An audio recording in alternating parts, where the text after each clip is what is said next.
have that top of the rotation. Nobody does. No. Nobody has. I mean, this could be the first 1-2 in history for college baseball teammates going in the draft. But I do think the Vols have a special team and a chance to really make a run and take a shot at getting to Omaha. I really think that's possible. Well, I think so too. I think if you're Tennessee, look, it's Vanderbilt, and I was interested to see how the rubber match was going to go yesterday. Now, Carter Young, we talked to Tim Corbin about him last week.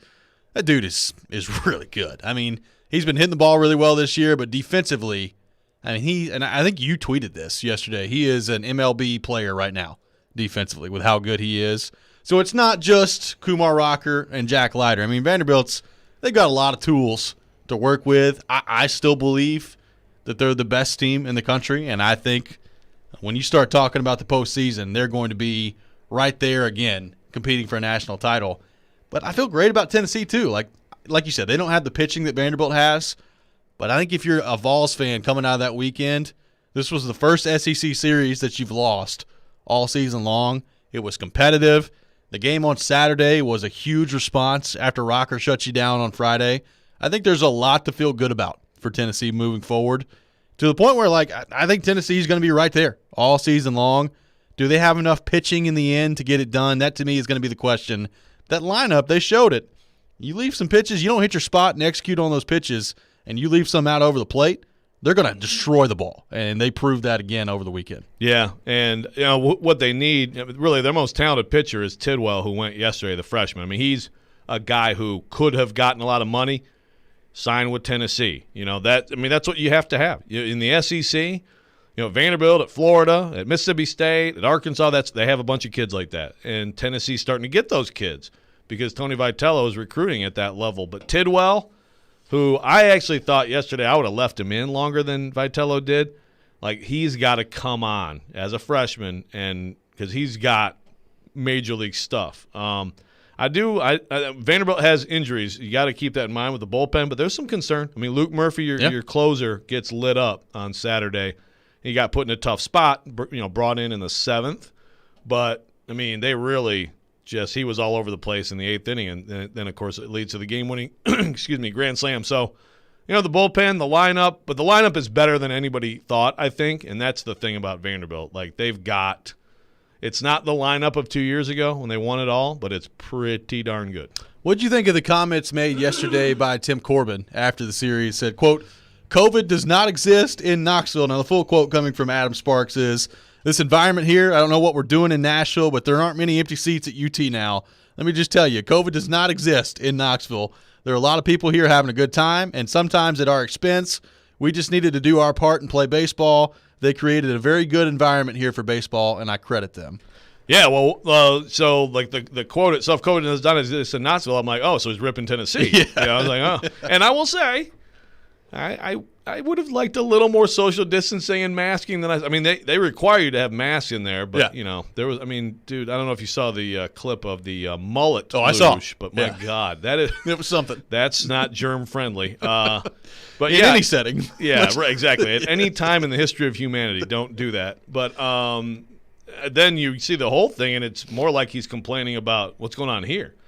And actually, AD Candace Lee and WAD Tommy McClellan then later tweeted, like, Candace said in her tweet, like, basically, like, I'm paraphrasing, you know, I'd like it to be more fans too. We're relying on Metro Public Health, but it is going up. As we know, the Preds are going to have more people tonight. Yep. Because of an uptick, so that's good. That means people are doing what they're supposed to be doing.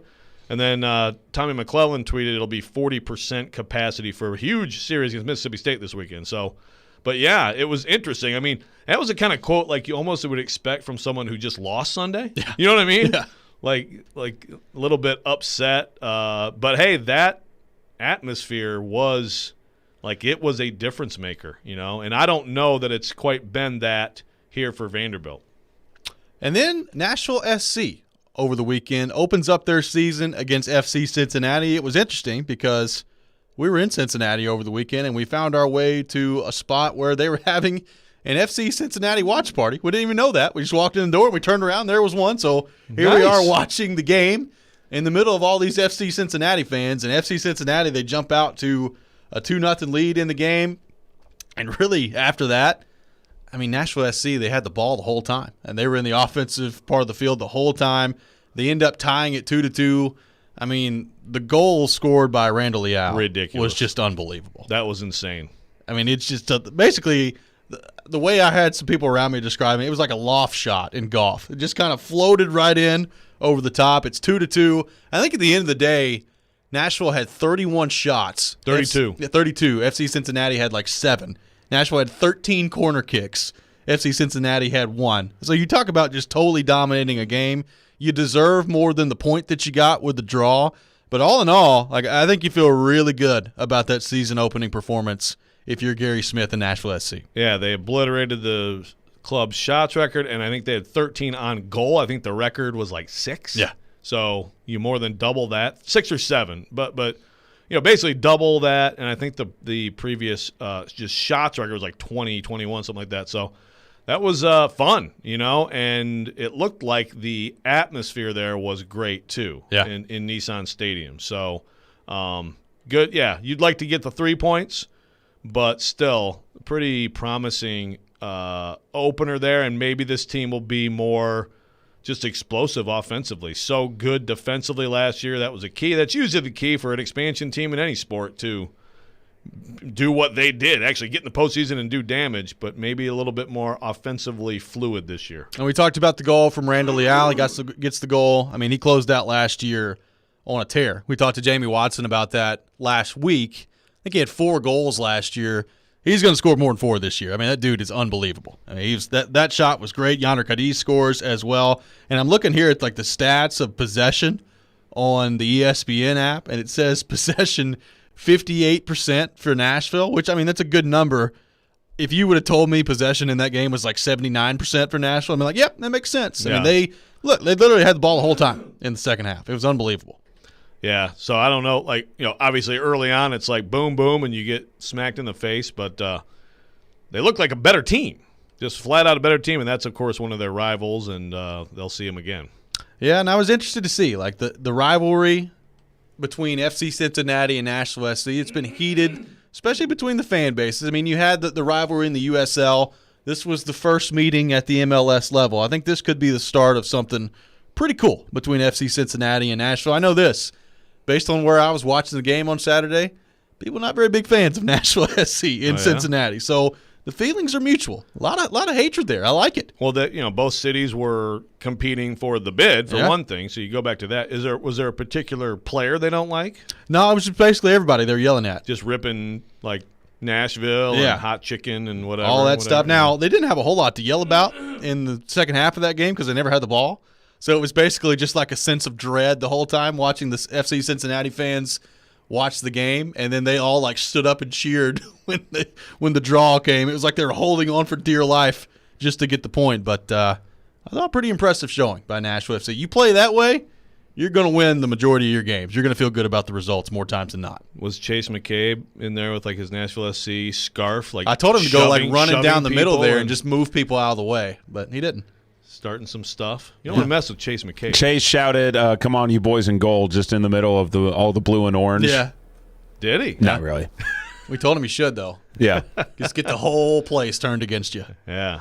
Soccer brawls, man. Yeah, you gotta watch out for some of those. Those are some serious deals. When we come back, we will switch gears and get into the Tennessee Titans. Taking your thoughts on our text line, driven by WilsonCountyHyundai.com, 615-737-1025, 615-737-1025. Which draft picked in 2020 do you feel the best about moving forward? We'll discuss that next. This is Robby and Rexrode, live from the Wholesaling Studios, powered by RumbleOn.com, here on ESPN 102.5 The Game.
Welcome back in. Hour number 2 of Robby and Rexrode here on ESPN 102.5 The Game. Robby Stanley, Joe Rexrode, Ryan Porth here with you on this Monday morning and streaming live on Periscope, on YouTube, and on Twitch as well. Ryan Porth has been a champion all morning long, a trooper all morning long, navigating through some technical issues.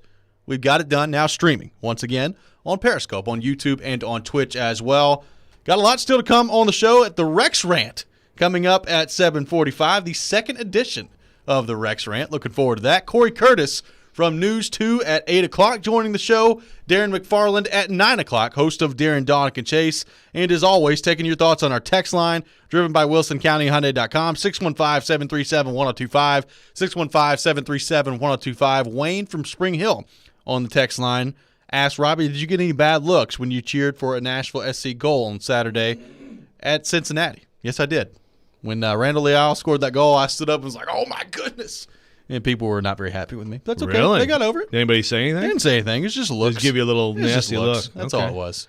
They weren't going to say anything. No, How can you say something after that goal? Right. It's beautiful. Yeah, everybody should be like, whoa. Just stand and applaud. That's all you need to do at that point. Plus, no one's going to mess with you. No. This burly man with a beard, not going to happen. I saw you showed me an illustration of your face, which is quite special. I will say, you look tough, man. Thank you. Yeah. Get that dome out. Yeah. That beard going. Yeah. I wouldn't mess with that. No. Don't want to walk down a dark alley with this guy here. A lot of near fights this weekend. Absolutely. Good stuff. Let's all get in fights over sports. Maybe we'll talk about that a little bit later coming up here in the show. Joe, the Tennessee Titans, look, we spent a lot of time talking about the draft coming up, now less than 2 weeks away from the NFL draft, which is hard to believe. But let's revisit the draft from last year. We all know about the first-round pick and Isaiah Wilson and what a disaster that was for the Titans. But I still think a lot of questions left to be answered from the 2020 draft class as a whole. And it's interesting to think about who you feel the best about moving forward from that draft. Obviously, you have Christian Fulton still in the mix. You would assume he is going to have a gigantic role this year for the Tennessee Titans. Darrington Evans, although he was hurt for a lot of last year, he came on towards the end. I think you saw some flashes that you feel good about for the Titans as you move forward here. So I asked you, based on the very, very, very limited sample size that we've seen at this point, if you're a Titans fan, who do you feel the best moving forward about from this 2020 draft class? Is it Christian Fulton? Is it Darrington Evans? Is it somebody else in the 2020 draft class? How would you go about answering that, Joe Rexrode?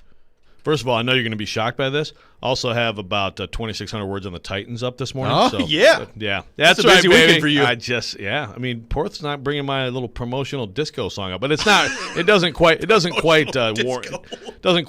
that. But that's a good question on this year's draft class. Who do you feel best about? I mean, I think you got to feel best about. I have to go somewhat with what the Titans are doing, and what they've done says two things to me. One, that they feel good about the crop of corners coming out. Yep. But two, that they feel good about Christian Fulton. So I would have to go there. Now, I did like what we saw late in the season from Evans. His injury was more serious. I think it was a hammy, right? Yeah. Hammy all year. He looked kind of explosive late. So I really think that there's potential there for him to, give this offense something different, something it didn't have.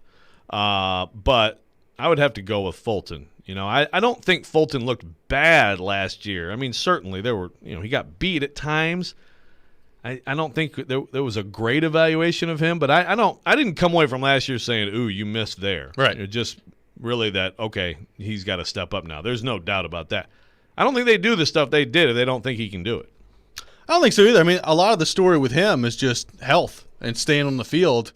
And it's also going to be interesting, Joe, I think, to really try to figure out where he fits in best. I mean, he played in 6 games last year, so it's not like there's a ton of sample size here with Christian Fulton. I think back to training camp, and he was playing in the slot. I mean, you had Dory on the outside, obviously, and he was hurt. You had Jonathan Joseph stepping in on the outside. You had Malcolm Butler on the outside the whole year. Now Butler's gone. Adore's gone. Desmond King is gone. Where are you going to put Christian Fulton as they move forward here? That's going to be interesting to me. Like, I guess some of that would depend on who you draft in the first round or second round, whenever you draft a corner this year as well. But exactly where do they feel like Christian Fulton fits in the best moving forward? They spent a lot of time working with him at slot. Is he going to continue to be in the slot? Do you put him back on the outside like he played in college at LSU? That to me is an interesting question moving into this year. Yeah, and it's sort of like receiver. Like, are the Titans going to draft like the bigger outside receiver, or are they going to go for one of these exciting slot players? We had TD on Friday, and TD, Mel Kiper has switched it to this, and TD told us, he feels pretty strong that there's strong interest in Elijah Moore from the Titans. Now, a lot of other players the Titans have interviewed, talked to, shown interest in, said things to their agent, all that stuff. Sure. There's always a lot of players that teams, you don't know who you're going to be able to draft. So that level of interest is demonstrated in a lot of guys you don't end up drafting, maybe because you were never going to, but maybe because you just didn't get a chance to. But it does seem like Elijah Moore, there's some smoke around that interest. And so with corner, it's the same kind of thing, I guess. There are some straight-up slot corners that they could get, and really a little bit later.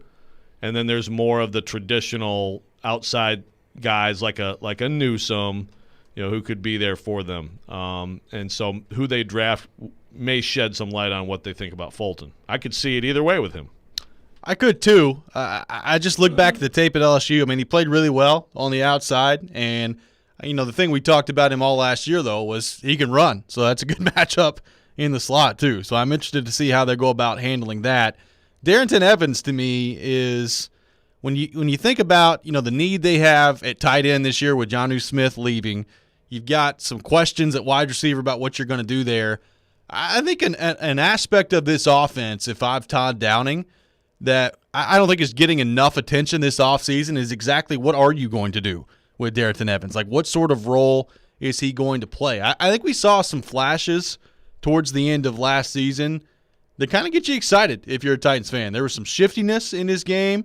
I know he got to play a lot at the end. I think it was the Lions game where he got to play a lot at the end of, because of course he did. It was the Lions.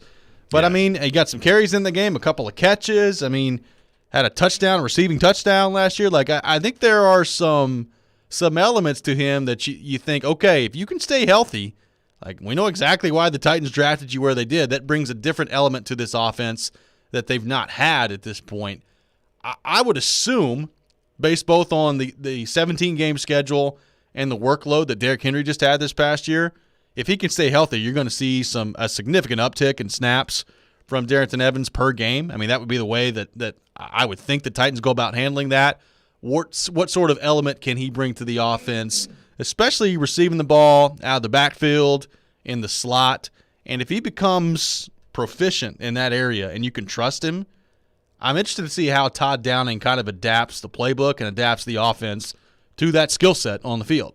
Now, you've also got to be able to run the ball, because it can't just be hey, Darrington Evans is on the field, so they're going to pass. So that's kind of the balance there with him as well. Listen, if you make some plays against that Lions Silver Rush That's defense, I don't think anyone could question what you're about to become. But in all seriousness, no, you're right. It's not just the receiving aspect of it. Can he give you some series as a running back and a real change of pace as a runner? Running these outside zone plays. I don't know. We just haven't seen a lot of that. I think there's no doubt that he gets in space and he's exciting. But is he a guy who can actually be? Because you've got to have a guy who can run the ball some and give Derrick Henry a little bit more rest than he's been getting. I just really think you got to think about load management more with Derrick Henry moving forward. So I think Darrington Evans is going to get all kinds of opportunities to be that guy. Jay on Periscope asked, how is the cornerback drafted class coming up here in this draft? And it's interesting. Field Yates put this out yesterday on Twitter. It says, if your team needs a wide receiver or a cornerback, the 2021 NFL Draft is a good time to be looking for one. And he attached kind of a graphic here from Scouts, Inc. And in the top 100 by position, according to Scouts, Inc., 17 of them are wide receivers, 16 of them are cornerbacks. So you think about two of the top needs for the Titans. They've got 17 wide receivers in the top 100 and 16 corners. It's pretty good. I think you feel good about that if you're the Titans in terms of the depth of this draft at both cornerback and at wide receiver.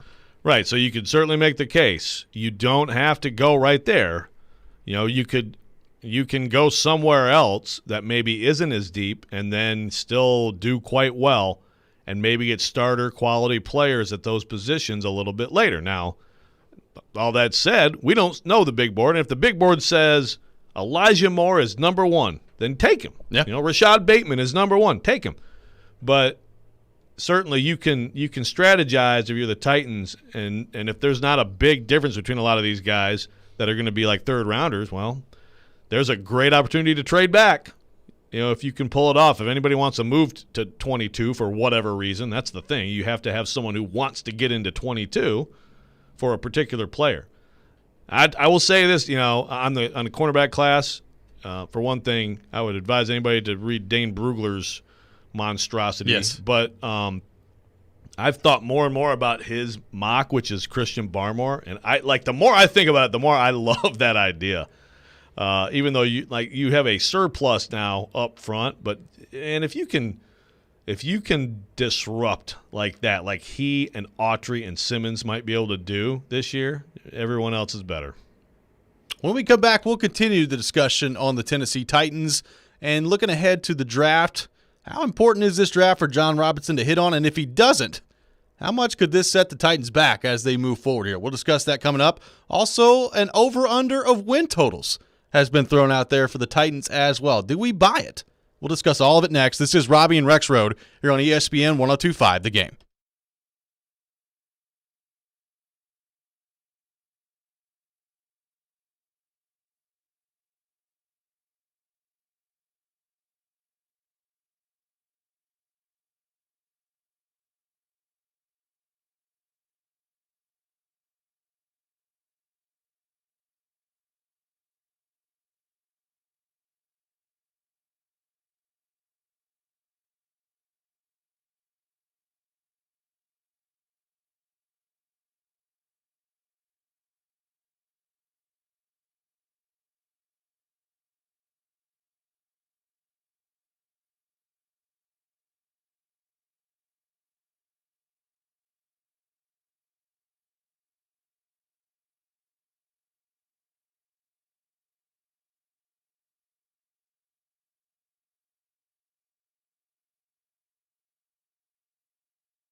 Welcome back in, Robby and Rexrode here on ESPN 102.5 The Game. Robby Staley, Joe Rexrode, Ryan Port there with you on this Monday morning in Nashville, Tennessee. Talking Titans, taking your thoughts on our text line, driven by WilsonCountyHyundai.com, 615-737-1025, 615-737-1025.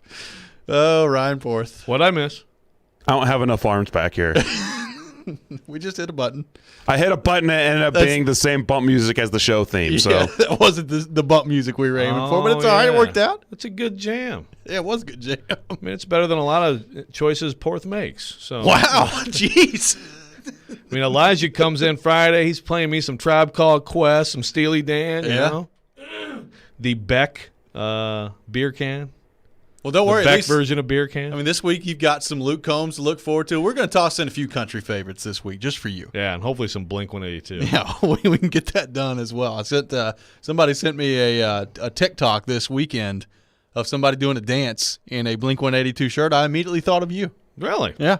Were they doing a dance to a terrible Blink-182 No, it was song? a different song, but they had a Blink-182 shirt on. So I'll have to show that to you later. Fitting that they were dancing to a different band. Exactly.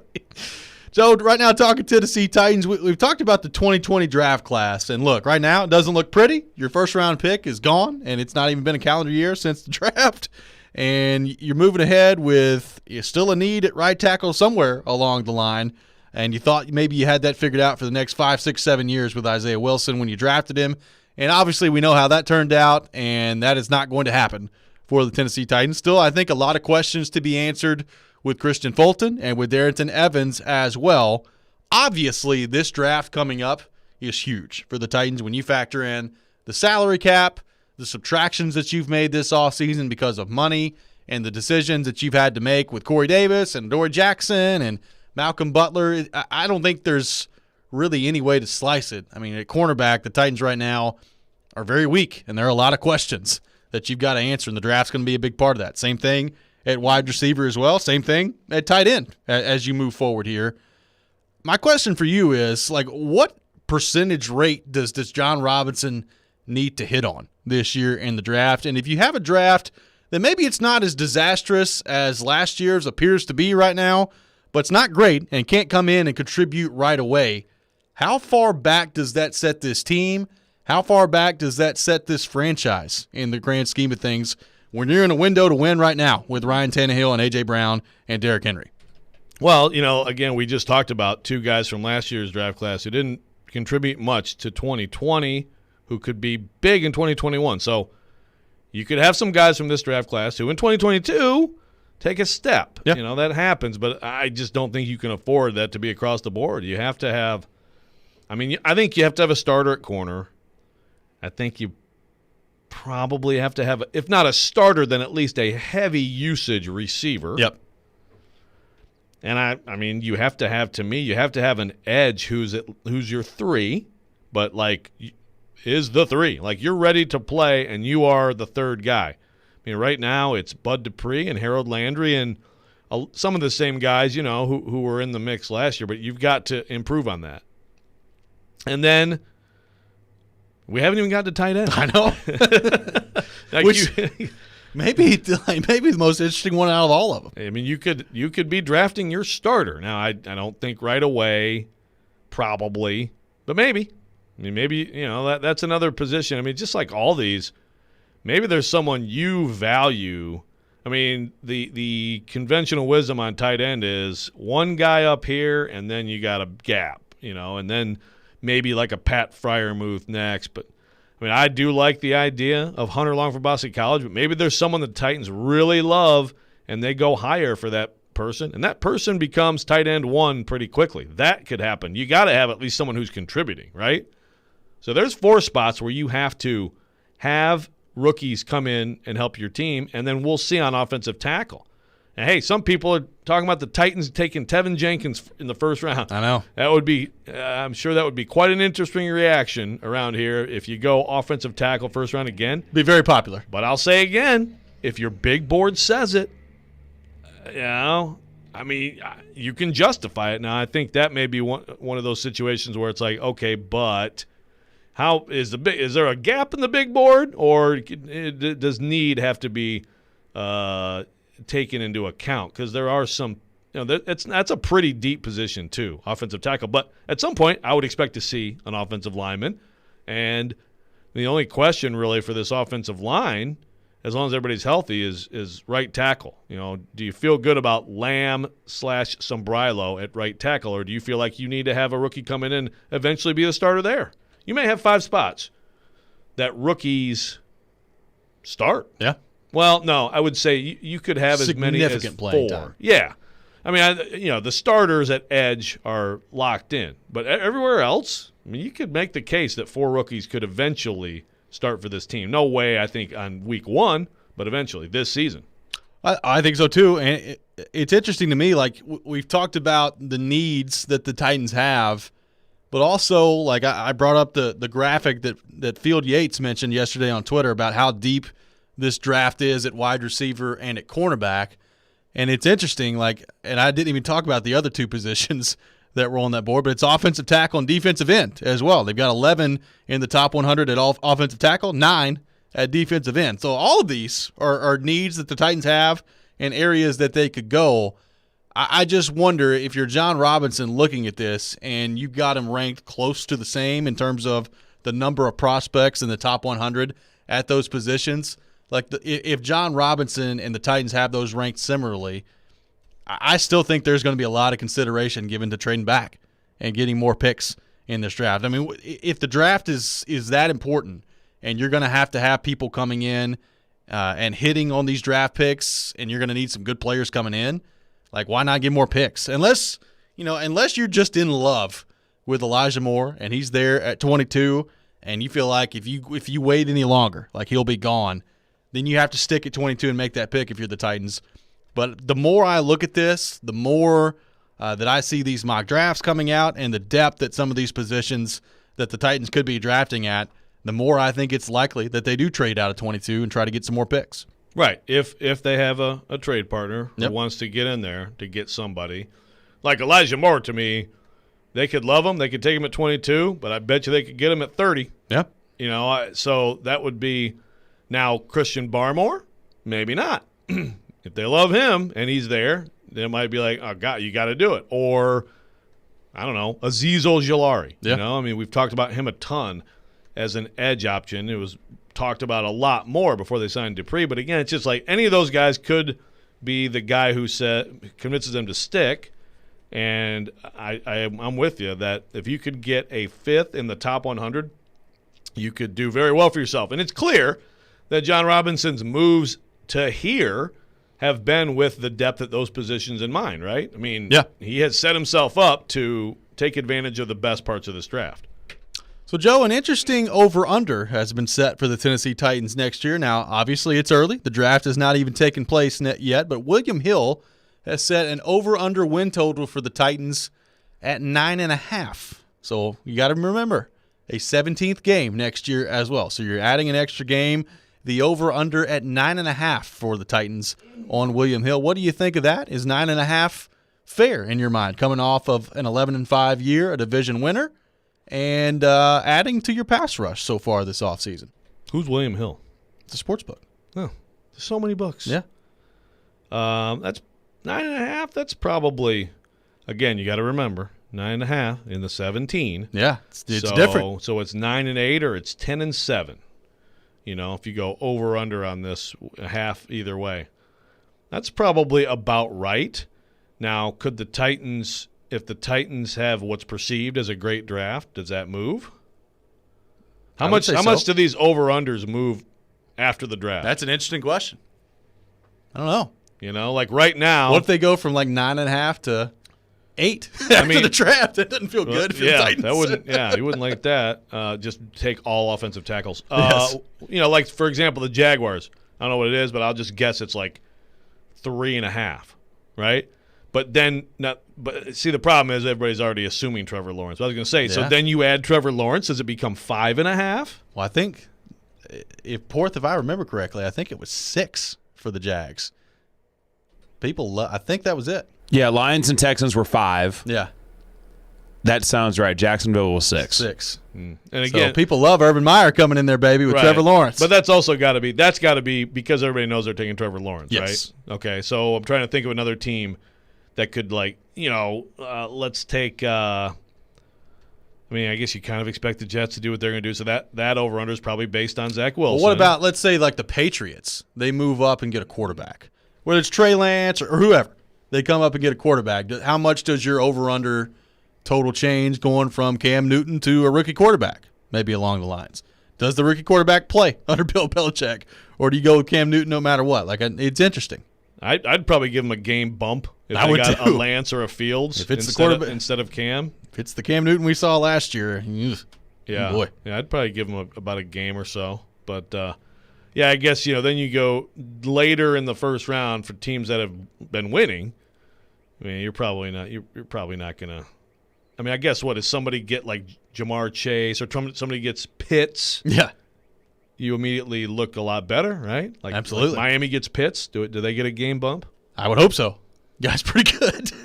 I think certainly could be a possibility on the table. When we come back, we'll continue the discussion on the Tennessee Titans. Derrick Henry, more videos coming out over the weekend of him working out and working on a specific area of his game that has not seen a lot of action. We'll discuss that coming up next. This is Robby and Rexrode. You're on ESPN 102.5 The Game.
Welcome back in, Robby and Rexrode here on ESPN 102.5 The Game. Robby Stanley, Joe Rexrode, Ryan Porter with you on this Monday morning in Nashville, Tennessee. Streaming live on Periscope, on YouTube, and on Twitch as well. Right now talking Tennessee Titans, the second edition of the Rex Rant, coming up in the next segment at 7:45. So it was a beauty of a first edition of the Rex Rant last week. Looking forward to the second edition coming up at 7:45.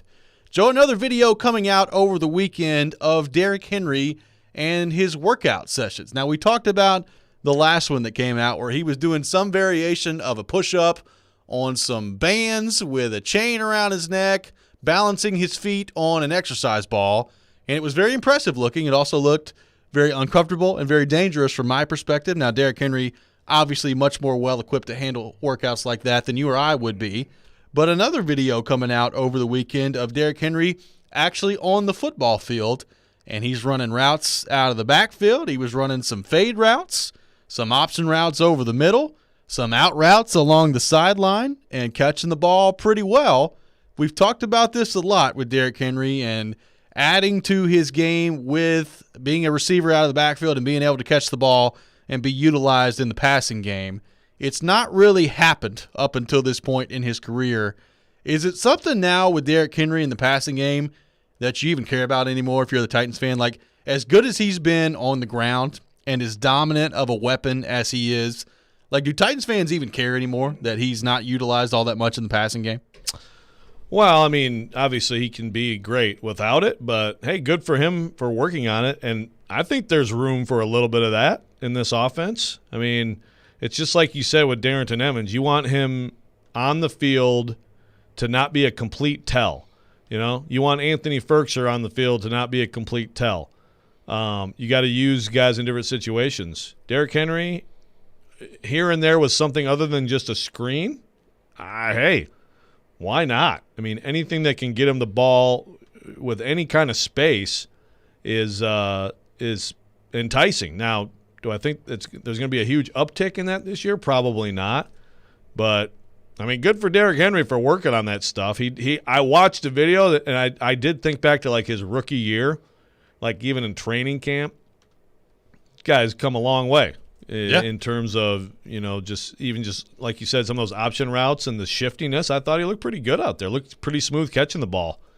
I mean, the famous quote, and again, I believe this is from a Glennon story, you know, was like his high school coach. Gosh, I think Edward Scissorhands.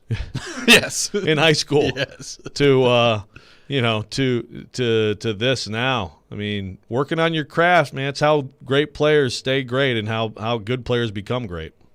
Yeah, I mean, I think it's pretty clear that it's been a heavy point of emphasis on him. And if you get him to a point where he can run some of these routes out of the backfield, I mean, I think you feel good about it. Like me personally, I don't care all that much. Like, he has been pretty good without this and a dominant force in the NFL. But if you can add that to your game, that's great. I will say, like last year, the screen pass, I mean, how many times did the Titans try a screen to Derrick Henry last year? And it worked like maybe once, maybe twice. Like, I think, and it wasn't even really a screen pass in the Texans game in overtime, but it was just kind of a little dump off a yard down the field, and Derrick Henry runs for like 40 and sets up the game-winning touchdown later. But other than that, like, teams did their scouting report on the Titans last year, and like every time Derrick Henry went out for a screen, they're like, nope, we are shutting this down right now. If you could add more routes to your repertoire that way, if you're Derrick Henry, that would be great. I don't think it's the biggest priority for the Titans, and also, I mean, Darrington Evans is going to factor into that as well. But certainly, based on this video, it seems like that's going to be a heavy point of emphasis for him this offseason, and that's never a bad thing. Yeah. Hey, add dimensions. You've lost Corey Davis. You've lost Jonnu Smith. You know, you bring in Evans, use him, and add things to the offense. Yeah, that throwback to Henry that was killing people in 19, starting with the opener at Cleveland. Yeah, last year that was scouted. That was well scouted. Yeah. You know, I think they ran a couple things trying to give that look, you know, and then play action out of it and stuff like that. But, yeah, you got to come up with some different ways to get him the ball. So we know the main way he's going to get it, and that's going to be the bread and butter. But I say do as many different kinds of things as you can do. You're going to have to have some different looks this year to come close to that production level, 30 points a game. almost 31 a game. Yeah, and I mean your offense obviously is going to look different that way as well. But I do wonder about just the workload aspect of this, because he's a guy that, look, I mean, it seems like he gets better as the season goes along, and it seems like he gets better as games go along. And honestly, to me, like, I'm starting to just wonder if the guy's just built different. And your conventional wisdom about the way that you treat running backs, maybe it just doesn't apply to him. Like, there are guys that have been like that. Like Adrian Peterson in his prime, you just keep giving the guy the ball. I mean, he's still going right now. So there are guys that are just built different, and maybe Derrick Henry is one of those guys. But I do wonder, like, if you're the Titans, rather than worrying about him, running option routes all over the place, maybe take him off the field, give Darrington Evans some of these balls on the option routes and save him up now that you've got an extra game to factor in there as well. Like, I do wonder how much of a point of emphasis that will be, because it's got to be a difficult balance if you're Todd Downing and the offense of, all right, we know how important Derrick Henry is and how much attention he's going to command, and that can help you in the passing game too. Like, it doesn't just have to be him running routes. Play action to Derrick Henry, that sucks up a lot of attention from the defense, and that can help you get open over the middle. So that's got to be tempting if you're Todd Downing in the Titans offense, to just leave him in there as much as possible. You've got to fight against that at times, though, if you're a coaching staff, for the protection of the player and for his value as you keep moving ahead here with him in your backfield, not only this year, but hopefully for the next couple of years after this as well. Yeah, there's times when, especially if they're behind later in a game and Derrick Henry will be standing on the sideline, it's like, might be good to just have him out there. Yeah. He just draws attention. Still, though, I mean, I expect Evans to be the guy on third down, and of course, a big part of that we haven't talked about with Evans is pass protection. How is he in that area? He's got to be good. I mean, that's a big part of it. You're doing one of two things. You're protecting. You're going out. Sometimes you protect and make yourself available, but that's a big thing. But you can also do some stuff with Derrick Henry in the passing game on first and second down. Yep. Why not? I mean, mix it up, change it up.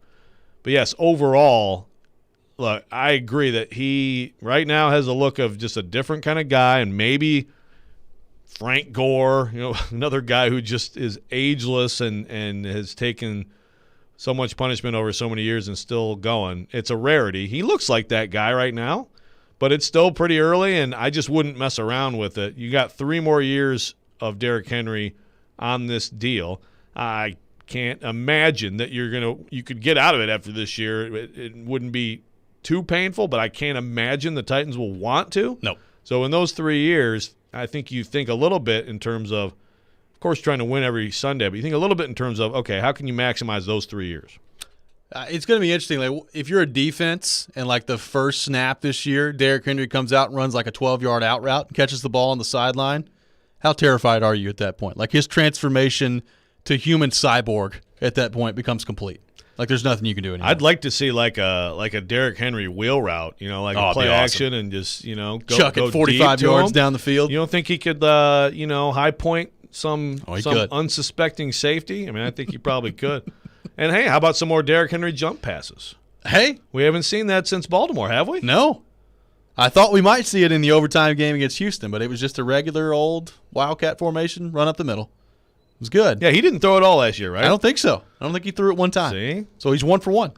Todd Downing, you got a lot of options, buddy. Could just do the jump pass to Aaron Brewer, who showed last year. Maybe don't need to be throwing the ball to him all that much. And they've lost one of their best pass catchers, too. They have. Dennis Kelly's not there anymore. That's right. That's going to be tough to replace in the passing game. When we come back, it is time for the second edition of the Rexrode. If you heard it last week, Joe Rexrode's assault against professional wrestling and the fan bases that come with it. We've got another Rexrode coming up for you next. This is Robby and Rexrode, streaming live on Periscope, on YouTube, and on Twitch as well, here on ESPN 102.5 The Game.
The time is now for the Rex Rant Sounds like somebody's got a case of the Mondays. on Robby and Rexrode here on ESPN 102.5 The Game and the Game Nashville app.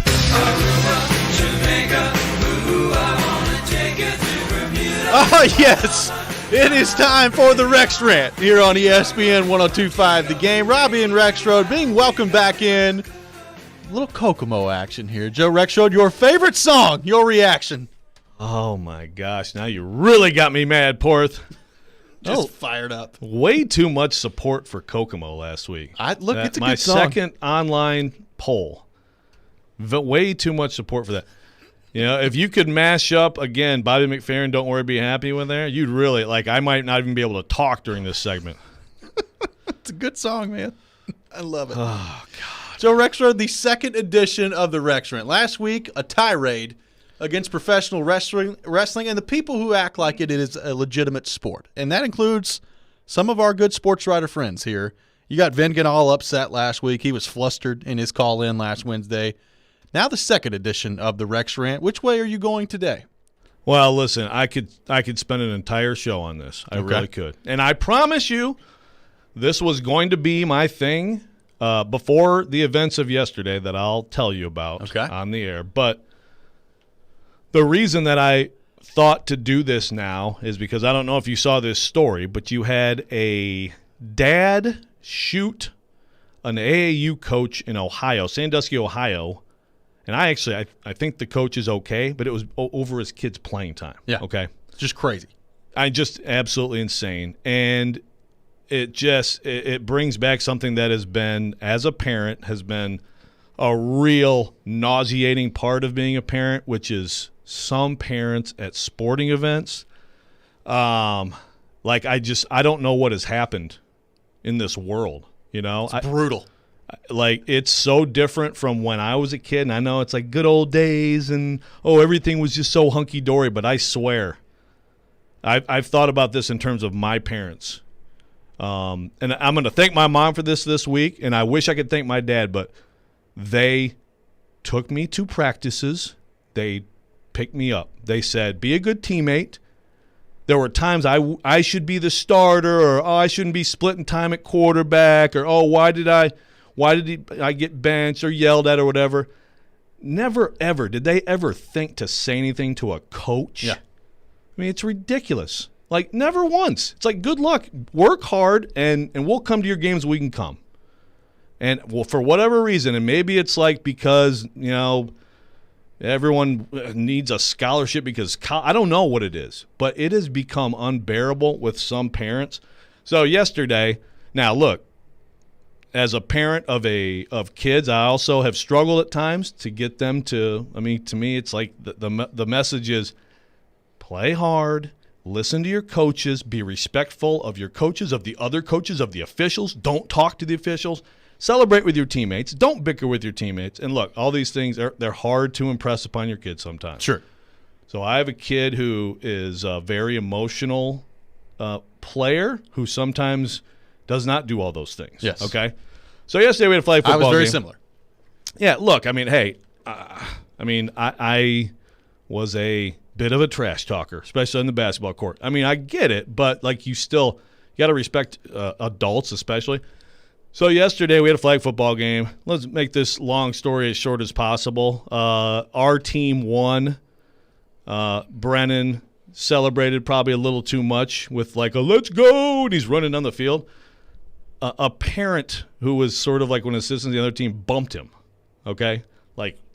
Put his chest out and bumped him. So an adult. Right in front of me, an adult. Right in front of my wife, who immediately started yelling. My kid starts yelling at him, "Don't touch me." And my first instinct was, "You don't talk to him." And I yelled at Brennan, okay? Yeah. So, I mean, I'm still right now, I'm a little shaken by, should I have just punched the guy? Look, man, that is something that I would have struggled with. That probably would have been the end. But you can't do it. I mean, you can't. Can't. You can't now. But that would have been tough, man. And you don't touch my kid. Well, and you sit there and you I just talked about this. There's news stories all the time. I mean, how often do we see a video of parents brawling at some? It's just so stupid. Right. So I made a comment like, man, if you have to bump a 13-year-old, what is your problem? Yeah. Again, I'm trying to make this as short as possible on this story because to me, it's like you just got to put it to bed. The commissioner of the league is a friend of mine who I've coached basketball with. Talked to him. He came to me, said it wasn't intentional. We shook hands. Fine. I mean, look, the people who saw it don't believe that. But you know what? People also lose their emotion a little bit. It's not like you hurt them. So you put it away. But this leads into this rant that I wanted to make about parents. Like, your kid is not as good as you think your kid is. No. Your Very rarely. Your kid is not that good. And if your kid is that good, he or she is going to make it happen on their own. You bitching at coaches or refs is not going to help at all. Not going to, and in fact, it might hurt your kid. So shut up. And if you're this upset about, little Johnny, little Janie doesn't play, then coach. That's the thing. Give your time to coach. That's always my thing. And this comes back to, and I've done a little bit of coaching, and I don't have a kid yet. So I'm very interested to see how this goes as it moves forward here in my life. But that's always my thing. Like, my dad did a lot of coaching growing up. My friends' parents, we all played I played with the same kids in baseball for like 12 years. So, like, we all knew each other. But anytime we would go play a different sport, like basketball or football or something like that, there would always be, a parent or two whining about playing time and all this other stuff. And I get it. Like, do I think there are situations where there are politics in sports, and if you don't know the right people, that maybe your kid doesn't get the same opportunities sometimes? Yes. Like, that absolutely has happened, and that's wrong. That's not the way it should be. But also, like, coaches, generally speaking, are just like sitting down your kids if they can play and they can help the team. Like, generally speaking, they'll put people out there that can help them win. And if you don't like the way that your kid's being handled or the way that they're getting playing time, go coach. That's my thing. Like, these coaches are out there in youth sports. They're doing this for free. This is in their free time. They have a job just like everybody else. They're working with their kids. Sometimes, my brother right now is coaching AAU basketball. He doesn't have a kid on the team, but he loves basketball. He wants to coach. He's doing it out of his own free time, money coming out of his pocket. If you want a say in your kid's playing time, go coach. But as soon as you start to have that conversation with some of these parents, it's totally out there. Well, I don't have time to do that. Sure. Well, then shut up. Just let the kid play, or don't. Move on, do something else. Well, and to a lesser extent, like officiating too. They're getting $20 or whatever to do these things. These people are also really giving their time. And, yeah, there's bad calls. I get that, but that gets out of hand sometimes too. Just the screaming at the refs. Again, I'm talking here, this story from yesterday, this is rec flag football, okay? Yeah. In my town.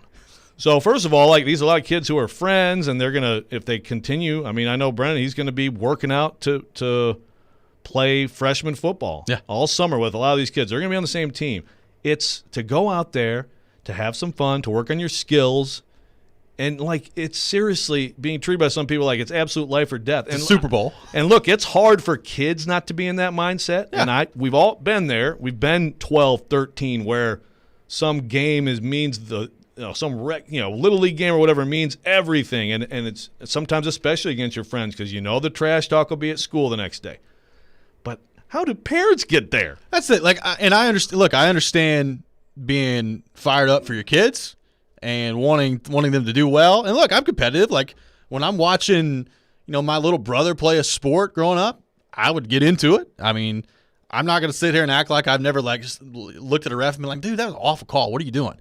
But some of these parents and spectators at children's baseball games or children's basketball games, it's just amazing. Like, people that you deal with in everyday life that are good people and respectable stand-up adults just lose their mind in their kids' basketball game. It's unbelievable to me that you allow yourself to get to that point. Look, it's hard, and you're right. Sometimes you do feel like, your kid isn't getting a fair shake or whatever like that. And again, I have not done a good enough job. I will say, since I've been calling out Brendan in this segment, I think he's been very good for the most part with his coaches. Yep. And I appreciate that. Sometimes kids, it's like, okay, they're good with the teachers and coaches. They bring all the nastiness home. Well, you'll take that.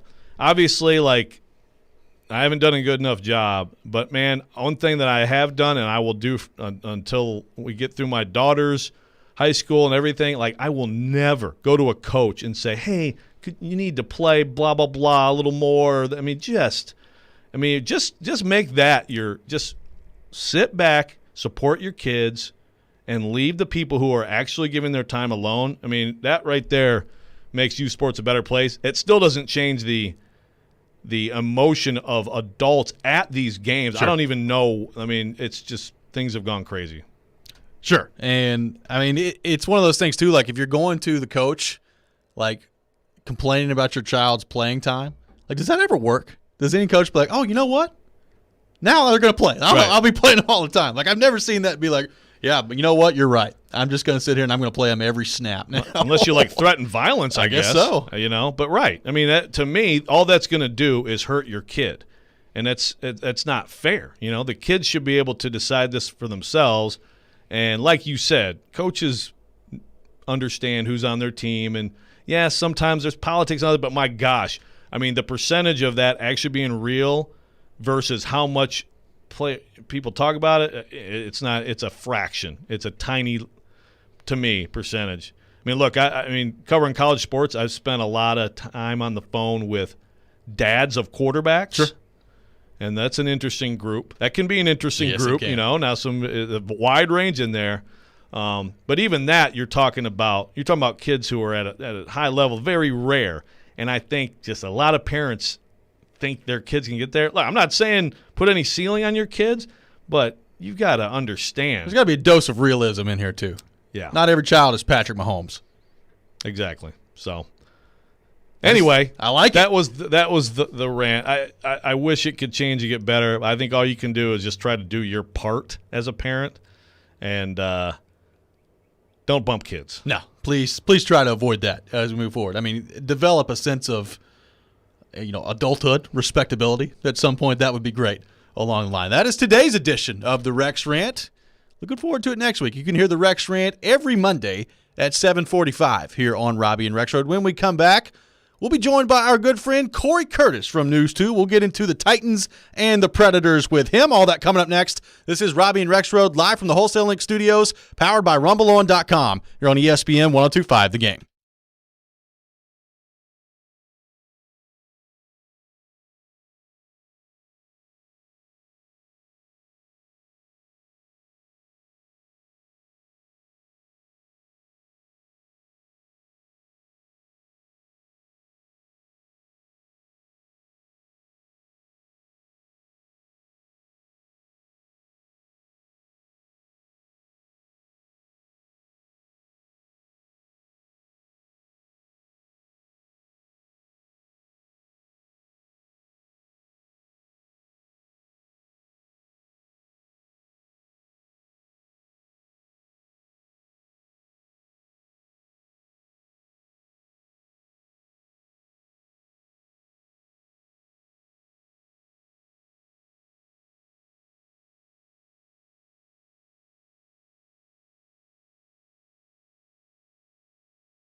Welcome back in. Hour number 3 of Robby and Rexrode here on ESPN 102.5 The Game. Robby Stanley, Joe Rexrode, Ryan Porth here with you on this Monday morning in Nashville, Tennessee. And it is that time of the week we go to our 102.5 The Game phone line, driven by WilsonCountyHyundai.com, and welcome in our good friend Corey Curtis from News 2 here to the program. Corey, what's going on, my man? How we doing? Corey, you there? I'm right here. Yeah, perfect. You guys. Corey! How's it going, Corey? Somebody pushed the wrong button. It's okay. We're Been that kind of morning.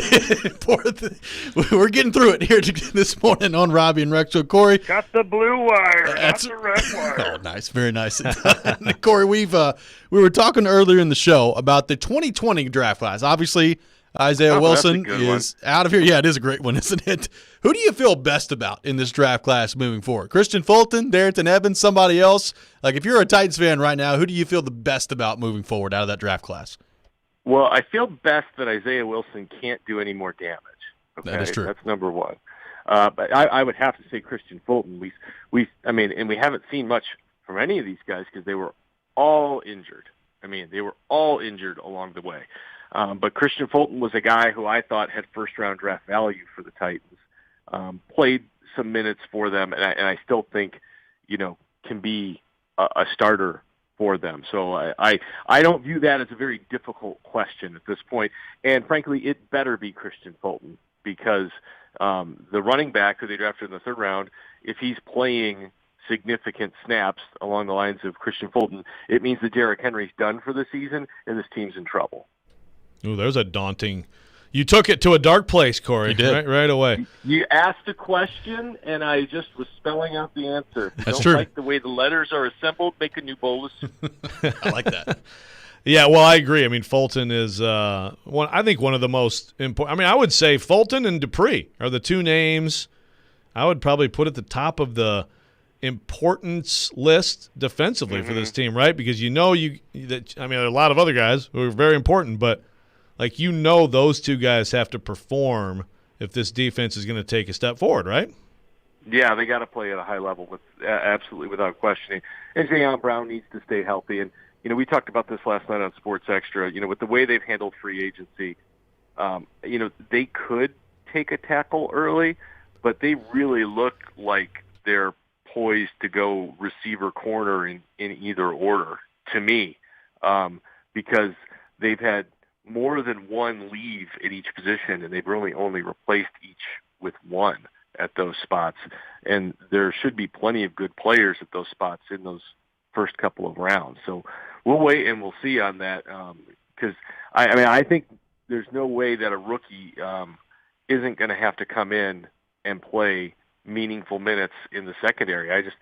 Unless they think Kareem Orr is ready, I don't know, because Kevin Johnson has proved he's not ready over his career. And if the plan is for him to be the number 3, then the pass rush better just be filthy. So at receiver, Corey, do you think the Titans need a dedicated, a slot receiver or a receiver who fits the bill of us? Because there are some good guys in this draft who do fit that bill. Elijah Brown could scream at that position at number 22. And yeah, I do, especially because you don't have Jonnu Smith. And those are two spots that can get you 3rd and 6 a lot of the time. And they don't have I know they've got Ferkser.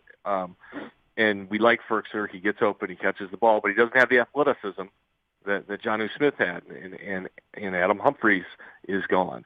And I know everyone loves the guys that they have coming back at receiver that never seem to play a ton of meaningful minutes, but for whatever reason, we all think that they're going to do more than they ever have in their NFL career, but they're not. Okay? They're not.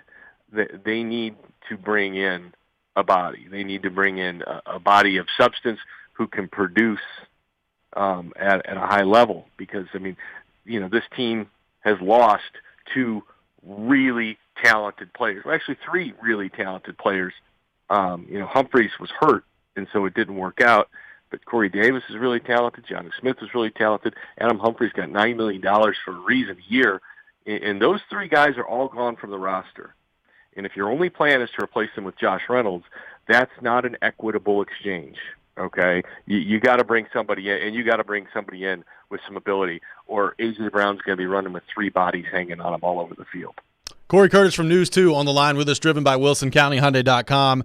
And Corey, over the weekend, another video of Derrick Henry working out came out, and you all know how much Titans fans love to watch those videos. This time he's on the football field. He's running out routes. He's running fade routes, option routes out of the backfield. Do you think that's something that the Titans could utilize a little bit more with him in the passing game? And look, he's never obviously going to be Alvin Kamara out there, but how much room for growth do you think he has there? What do you think his ceiling could be in terms of a pass-catching option at the NFL level? I don't know what the ceiling could be. I don't. Now, can he be better in that area? Absolutely. Absolutely. And can it help this team? Absolutely. And I say that because of this. What do we say about A.J. Brown? We say when he gets the ball in the secondary, it's like handing Derrick Henry the ball 10, 15 yards downfield. Yep. Well, if you could just throw the ball to Derrick Henry 10, 15 yards downfield, there's not a lot of corners and safeties who are real happy with that whole proposition, okay? So I think that, that could be something that they use to their strength. But just remember, every time you put them out there in a pass route, it's time you're not handing him the football. So, Corey, did want to get your thoughts on the Preds after a week ago. They stand pat, basically. 2 losses to Carolina. You have a different feeling for this team. What do you think? If I said you have your choice, Carolina, Tampa Bay in the first round, who would you pick? Well, you'd take Tampa Bay because they've actually beaten them. I mean, they're 0 for Carolina this year. For whatever reason, I think a lot of it's speed related. Carolina's a bad matchup for them right now, and so I would absolutely say Tampa Bay. And no, my opinion hasn't really mattered. I mean, hasn't really changed on it because they had that stretch of Tampa and 2 in a row with Carolina, and it just didn't. You didn't know how many points they were going to pull out of it, and when they got 2 against Tampa right off the bat, that helped out a ton. You would have liked to have seen them get at least a point out of those 2 games in Carolina, so that is disappointing. But you knew that was going to be tough sledding. And so it all sets up for this week. And look, guys, if they don't make the playoffs, but they continue to play the same way that they've played, I don't have a hard time with it because you take your shot at getting to the postseason. You just do. Because you look at your team and you look at the way they're playing and you say, can we get there? And if the answer is yes, you take your shot. And we don't have to look far to see why. Preds go to the finals as an 8 seed. The Kings go getting in on the very last day of the season. Edmonton goes to the finals as an 8 seed. Does that mean I think this team's going to the finals? No, but it just shows that in the National Hockey League, you never know. And the whole thing is getting to the tournament. And you get to the tournament and you see where the chips fall because there are a ton of teams in Canada that would love to get to the tournament as much as the Predators do and don't. Corey, it's an interesting situation they've got brewing right now because obviously you've got Chicago coming up 3 times this week. You're playing a whole lot of games in not very many days. The schedule they've been on recently has been pretty brutal, playing basically every other day. Saros is playing incredibly well right now, but you're talking about 48 shots on goal by Carolina the other night. Yeah. He's played a lot of hockey as of late. Are they in a situation now with the Stains where you just ride Saros into the ground and worry about Pekka later, or would you give Pekka one of these games this week against Chicago? I have no problem giving Pekka one of these games. I think Pekka's played relatively well this year.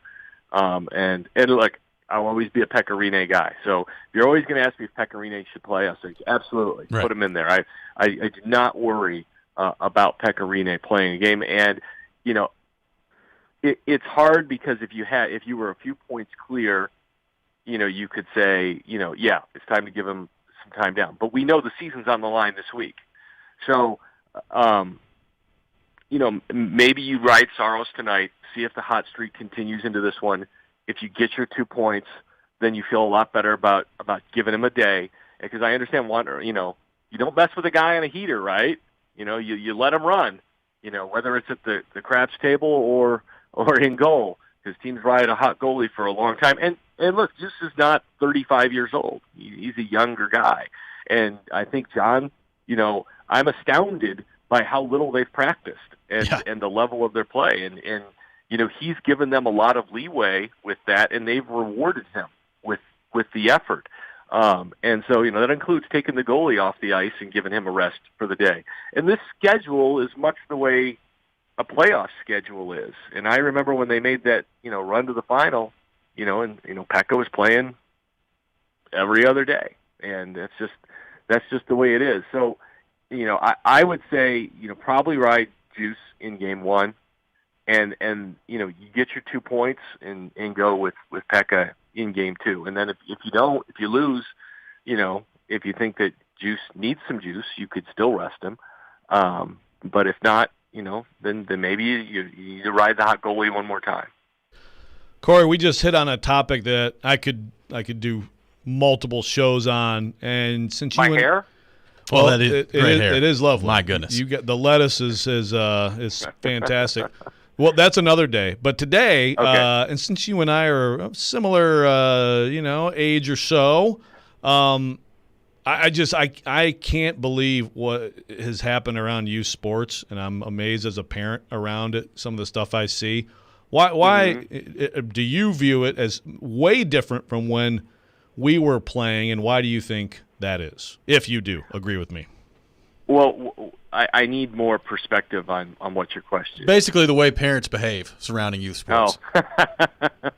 Yeah. Well, I mean, look, this is interesting for me because my daughter's 8, and I've been the assistant coach on her soccer team for the last couple of seasons. And this season, I am the head coach for the first time. Uh-oh. And it's hard because it's a lot easier being the parent than it is the coach. Because I didn't know how I was going to like this or not. And, we had 4 practices before our first game. And after the 4th practice, I was like, I really am enjoying this. I really like doing this. And then the first game came, and I was a nervous wreck for an 8-year-old soccer game all day long. And I'm like, this is terrible. I just want to practice. I said, I now know how head coaches feel in pro sports when they talk about liking practice. There's no pressure at practice. Look, I've been lucky. I've got a great set of parents, and at most of our games that I've seen, we've had a great set of parents. But, I'm around 8-year-old soccer, and we're not in travel league, because I understand travel league can be a whole different world with a whole different set of expectations. And I think the expectations are what's different now, Joe. I think that there are a lot of parents who expect their Jimmy or their Jane, to play in college, or play and play whatever, and everybody else, can kind of just be in their way. And so our number 1 rule when we play is have fun. Our number 2 rule is to play together. Winning and losing doesn't come into play in there. Everybody plays every position. Everybody plays equal minutes. And I understand that can change over time. But I think we get too serious too early in a lot of these youth sports.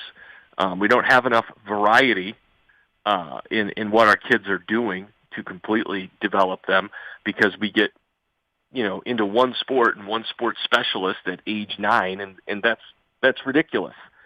My daughter does karate 2-3 days a week, as well. And if she wanted to play something different, we'll go absolutely take a look at that. But I think the expectations of people has changed of what their child is going to be, instead of just playing and just playing youth sports is the big thing. And then for whatever reason, I don't know if it's the advent of social media or whatever, where people, think they can blindly say whatever they want. But, there's, and there have always been bad parents behaving on the sideline. But, I think there are more of them. I think there are more people who think that they're entitled to say what they want. I'm sure this is a much longer answer than you were looking for, but you're right. This is something we could talk about for an entire day. Yes. Yeah, very well said. Corey Curtis from News 2 has been our guest here on Robby and Rexrode. Joins us every week here at 8 o'clock. Corey, great stuff, my man. Appreciate you taking time to join us. All right. Hey, exciting week. I'm looking forward to it. This is a big one. How many points do we think the Preds need to get out of this? 5? Ooh, I would say, if you get 4, you're feeling okay, but 5, you're feeling really good out of this week. Yeah, really good. Gotta be 4. Yeah. Well, I'm also looking at Dallas Yes. coming on strong. No doubt. So that's why I'm looking at that. So 4. We're setting the bar at 4. 4. All right, got it. There we go. Corey Curtis from News 2, our guest here on Robby and Rexrode. When we come back, we'll react a little bit to what Corey had to say there.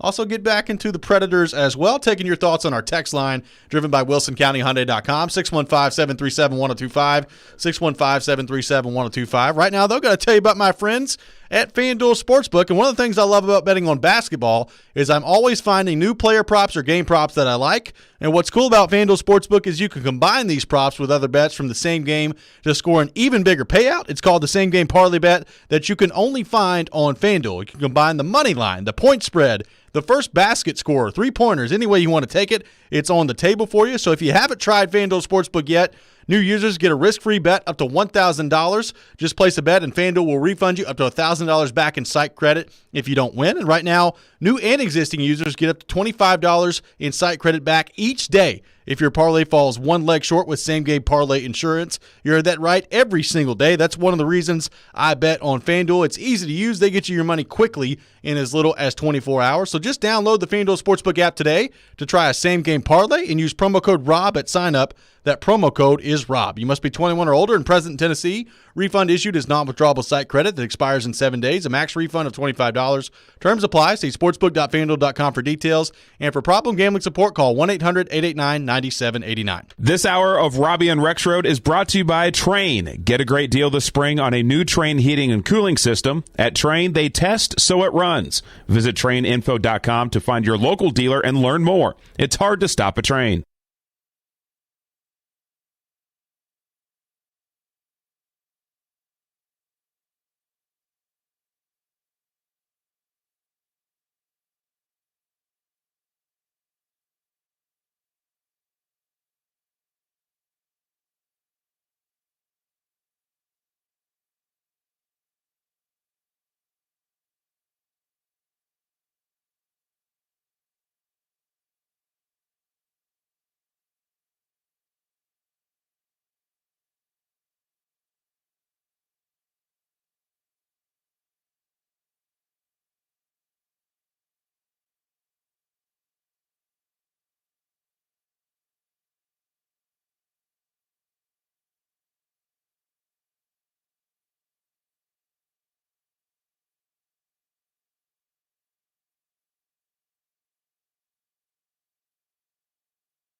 Make sure you're tuning in later this morning at 8:45 for your chance to participate in Preds Pick to Click and win a prize pack brought to you by New Amsterdam Vodka. Got that opportunity coming up later this hour for Preds Pick to Click. The Predators taking on the Chicago Blackhawks tonight, so make sure you're tuned in for that. Welcome back in, Robby and Rexrode, here on ESPN 102.5 The Game. Joe Rexrode, You have things on the text line. Well, driven yeah. by WilsonCountyHyundai.com. I feel like I can chip in a little more because I downloaded the app to get the text line. So did. let me read some of these. Caleb, Little League should be all about helping kids learn the game. If your kid isn't getting playing time, then work with them and help them get better. It's on the parents to help the kids out. I agree. Yep. Good point. Josh, the only time in my life I've actually felt like I was going to be attacked was while umpiring a 10U softball game. I honestly thought the dad was going to come onto the field over a call. Some of those softball games can get intense, man. I mean, Paul. Is Paul actually my mom saying she's Paul?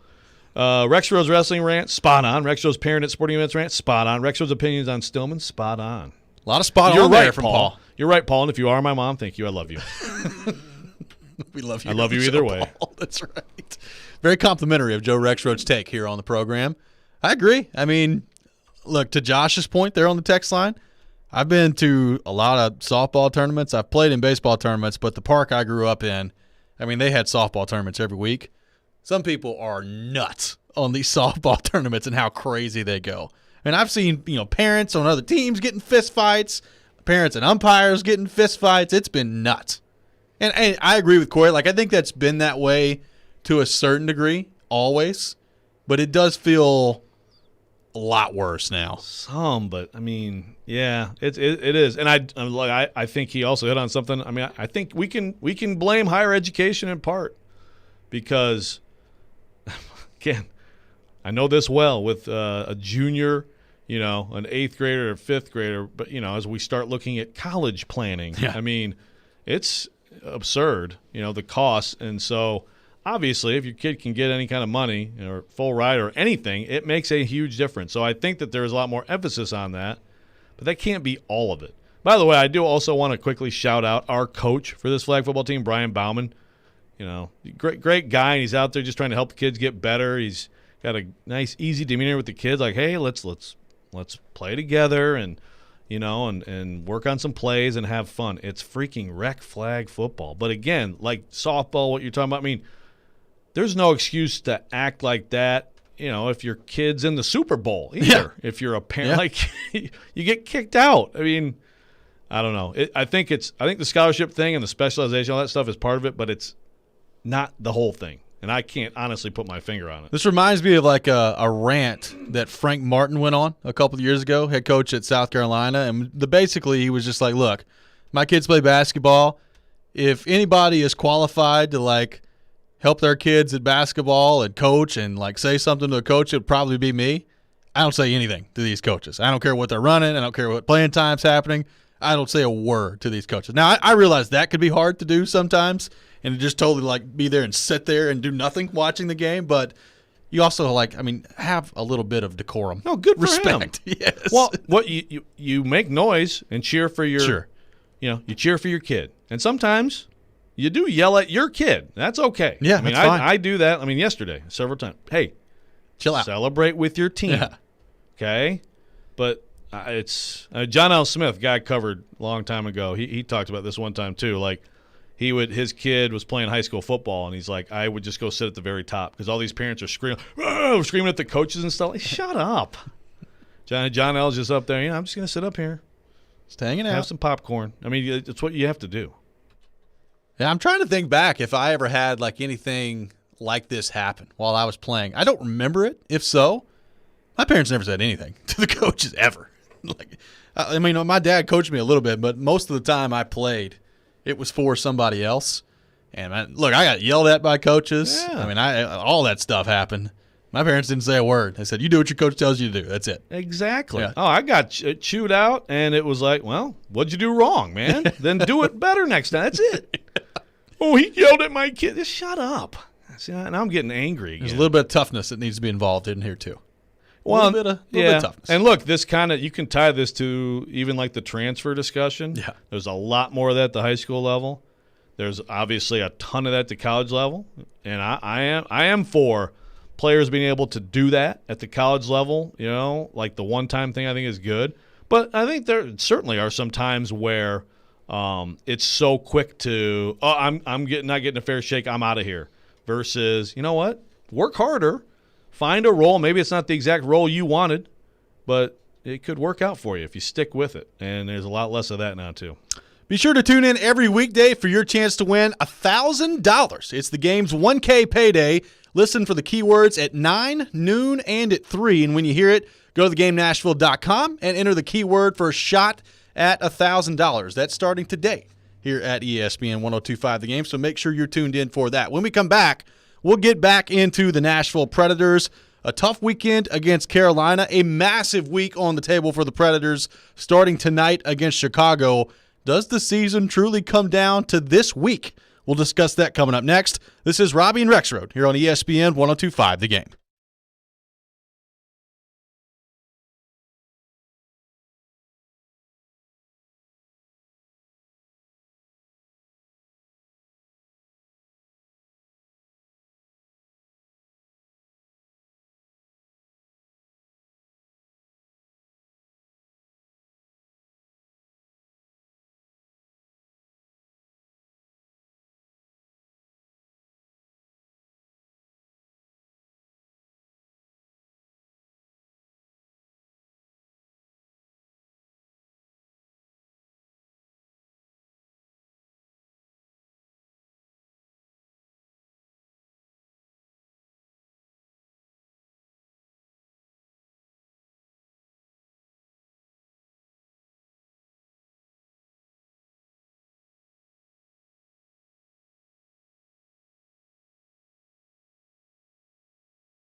102.5 The Game is kicking off every weekend with free beer. Free beer! Whoa. And who doesn't love free beer? Make sure you're tuning in all day Friday for your chance to win a $25 gift card from Bavarian Beer House located at Opry Mills Mall. Did some weekend hops get caught in your throat there? Perhaps some screaming at the Reds game. Oh, man, that was something. Games. I think you need a nap today, buddy. And that's okay. I tried to go to a level that apparently my voice just can't go to. Can't go to anymore. Just gone. It happens. Happened to the Beach Boys, too. Wow. And they still made Kokomo. That's true. They did. Well done, Ryan Porth. We applaud your effort here today on the program. Very nicely done. It fits for what's been going on this morning. It does. You've done a great job navigating your way through it. Joe Rexrode, the Predators, a tough one on Saturday night against Carolina. They lose 3-1 in a game where, UC Saros had to be absolutely fantastic in that game. You're talking about 48 shots on goal throughout the game. Predators had 28, including what did Carolina have in the first period? Like 24? 24. Something like that. Just peppering the net. You lose 3-1. You're 0-5-1 against Carolina this year. You've got 2 more games coming up later this season, and who knows what happens beyond that. Maybe a playoff matchup as well. But they continue to struggle against Carolina. And you wondered heading into this series, both on Thursday and on Saturday, okay, with the way the Predators have been playing, you just absolutely destroyed Tampa Bay 7-2. You look like a completely different team. How would that translate against a Carolina team that's really dominated you all season long? It didn't look a ton different. Carolina controlled the games for the most part. And obviously the Predators are shorthanded right now, but they've been shorthanded against most of these teams that they've played. Do you feel any differently about this group after watching the Predators play against Carolina and the results being very similar, or is that just one of those things where it's Carolina, maybe it's just a bad matchup? I don't feel majorly differently about them. I did think, hey, if they can go in and get at least a win there's another example of how different this team is. But I still think it's a different team, and I think at times you saw that. I thought the second period Saturday was actually quite stunning after the first. I thought the first period was about as dominant as I've seen a team against another team in this league this year. Yeah. It was just a complete all-out just ambush for 20 minutes. The fact that Carolina had 1 goal after that period, quite a testament to UC Saros. So I guess if you were a Preds fan who was really riding the wave and saying, hey, this team can beat anybody right now, we can beat anybody in the playoffs, et cetera, then you got a little cold water. But I still have my doubts, which is why a week ago I still was saying maybe not a bad idea to move someone, an expiring deal. But I don't think dramatically differently about this team right now or where it's going. I think you brought it up earlier in the show, Robby. This team needs more weaponry. I thought Matt Duchene played pretty well Saturday. They need that power play back. And you get more than that with Tolvanen and Forsberg. But certainly you have a completely different power play with them compared to without them. This looks like the Preds power plays of some recent years that just really struggled to get much going. Right. Well, and part of the reason of how effective Tolvanen can be on the power play is that you have to worry about Forsberg and you have to worry about Roman Josi up top. Like the 3 of those guys, especially together, the options that you're creating. People forget, we talked a lot about Forsberg and Tolvanen. You still have a Norris Trophy winner up top, quarterback in the whole thing. So that's a big deal. Teams pay attention to that. They know how good Roman Josi is. The goal he scored Saturday against Carolina, it's incredible on the rush.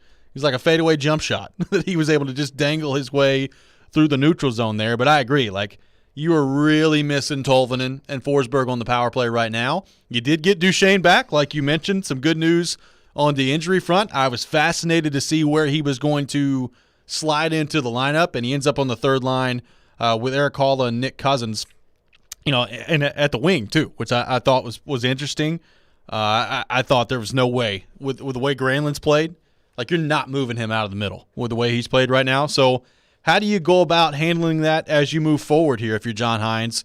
Do you move him up to Granlund's line and just keep him on the wing? I'm going to be interested to see how they go about handling that here. And now the standing set up now, this is a huge week starting tonight against Chicago. You're 2 points ahead of the Blackhawks. They've played one less game than you have, and the Stars are 3 points behind right now. They've got the Red Wings coming up 4 times in a row this week. You're 5-0-0 this year against the Blackhawks so far, so you feel great about that. But I know that their lineup, you look at it and you're like, okay, outside of Patrick Kane and Alex DeBrincat, there's not much. But those two are enough. Those guys are really, really good. And I threw out the stat earlier, Joe, this coming from John Dietz. Patrick Kane has a 2.2% shooting percentage against the Predators in his last 17 games. Like, at some point, that's got to start to turn around a little bit. They've done a really good job at shutting him down.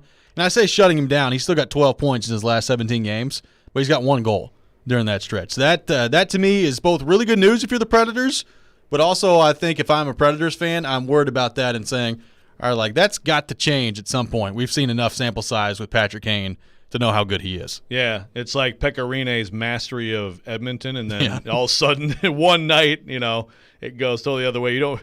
Patrick Kane, is he lining up for a Hattie here soon on you? I mean, of course, you hope that happens the other way around with Peter Mrazek at some point if you're the Preds. But, yeah, that's a stunning number, 2.2% for a guy who is still an elite player in this league.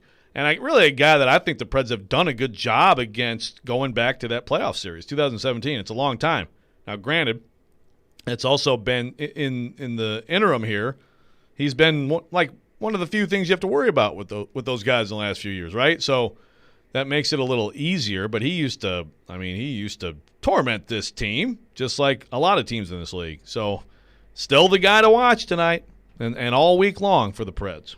Let's go back to our text line, driven by WilsonCountyHyundai.com. Shane from Ashland City text in, says it's a completely different game with Tolvey and Forsberg out there, but I think we're looking at a Carolina versus Colorado Cup this year. 2 fast-skating teams and lots of excitement. Both those teams playing really well. That would be a heck of a Cup final if it ends up being that way. Remember, the playoff setup a little bit different this year. You're going to have to get through your division, and then if you get through your division, those 4 are going to be the final 4 in the playoffs this year. Now, I will say, before the season, I did have Carolina coming out of this, which was not a very popular pick with Tampa Bay being in the same division, but I did have it. Look at you. And wait, you picked Tampa final last year. and Dallas last year. Yeah. Wow. This should be paying off more in weekend winners for you. It's not. Or Preds picked to click. Hey, I did have 3-3 week at weekend winners, though, which, based on my last couple of weeks, pretty good. That's solid. Porth, do you know what you did? I don't think it was all that great. He's not even listening to us. He wants nothing to do with us. I think I only got 1 game right. Yeah. You went 1-5? Well, one of them and got 4. canceled. Yeah. Oh, that's right. You got Oh, wow. Okay. Was it Oilers Canucks that got canceled? Yeah. Yeah. That's tough, man. Sorry we'll to have to figure out what we're going to do on bring that up for you. Well, what did Elijah? Really. What did Elijah pick for me for Vandy UT? Tennessee. Yeah. To win the series. Crap. So you didn't get that one right? Yeah, so 1-4. Yeah. I thought you had a good chance going into yesterday. The Carolina thing, so 2 more games. I know it's not call your shot Monday, but I'm going to say this right now. I am going to call a shot right now. They will be playing at home against Carolina, needing a win to have that matchup in the playoffs, to make the playoffs and have that matchup. Okay. So you're talking about the they got Predators. 10 games left. Games 9 and 10 are home against Carolina. Yep. I'll bet you right now that at least going into that series, they're going to need at least 2 points in that series to get into the postseason and then get that team. I like that. I mean, how fun would that be? Yeah. Trying to get your first win. If you want in, you got to beat this team for the first time, which would then, of course, give you some kind of confidence if you face them a couple days later. I feel like we've asked this question a couple of times so far this year, but it does feel a little bit different right now. If you're a Predators fan, how worried should you be about the Stars? They're 3 points behind you. They've got 3 games in hand on you, and they play the Red Wings 4 times this week. And if this was just points percentage, if it was just points percentage right now, they're at 535, you're at 533. So technically, I mean, if they win these games in hand, they'll pass you, and they'll be at number 4. How concerned would you be right now if you're a Preds fan about the Stars? Yeah. I mean, very. And look, this is still a team. They've been disappointing. They've been very banged up. They are supposed to be getting healthier. So there's no word on Sagan, right? It's just that he's skating. He's coming along. Yeah. But that makes a massive difference for them, team that struggles to score. And, I think you have to be worried. You got 1 game with them at home. It's a makeup game, I think, right? It has to be. Yep. And that could be massive, after you get through 5 with Chicago, 2 with Florida. Or, I'm sorry, 3 with Chicago, 2 with Florida these next 5 games. The good news before that, and I mean, it could be good news that you really needed at that point. I mean, you'll have between the last Florida game of that doubleheader and the Dallas game that Saturday, you've got a 3-day break. Yeah. They hadn't had a 3-day break in a long time. So maybe you can get rested up and get ready to go. Like, they've got to be, and it's not just them, it's the whole league, but you've got to be, like, running on fumes at this point. Like Corey Curtis brought up not practicing, and I agree. They've not practiced a lot. They really can't. Like, at some point, you got to heal up and get ready to go play. So getting 3 days off in a row before that last game against Dallas, that could be huge. No doubt. So there's 10 points up for grabs until that break. What do you think? I say 7. I say you got to get 7. Yeah, I think that's probably right there. To be in good position. Right. I mean, do I expect Dallas to go out and win all 4 of these games against the Red Wings? No, because they give me no reason all year to believe they'll do that. I think they absolutely could win 3 of the 4. And you get 6 out of 8 points, you keep up that pace if you're Dallas, you're going to be in pretty good shape. So that makes it all the more important for the Predators to get it done against the Chicago Blackhawks this week. And they'll have 3 opportunities to do that starting tonight against the Blackhawks. And it is time for Preds Pick to Click here on Robby and Rexrode. The Predators taking on the Hawks. Be the first caller at 615-737-1025, 615-737-1025 for your opportunity to guess the goal scorer for tonight's game for the Predators. If you do it and you get it right, you'll win a prize pack brought to you by New Amsterdam Vodka. We'll do that coming up next. You're listening to Robby and Rexrode here on ESPN 1025 The Game.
And the score! Who's going to find the back of the net in tonight's Preds game? Robby and Rexrode make their picks to click and welcome a listener to do the same.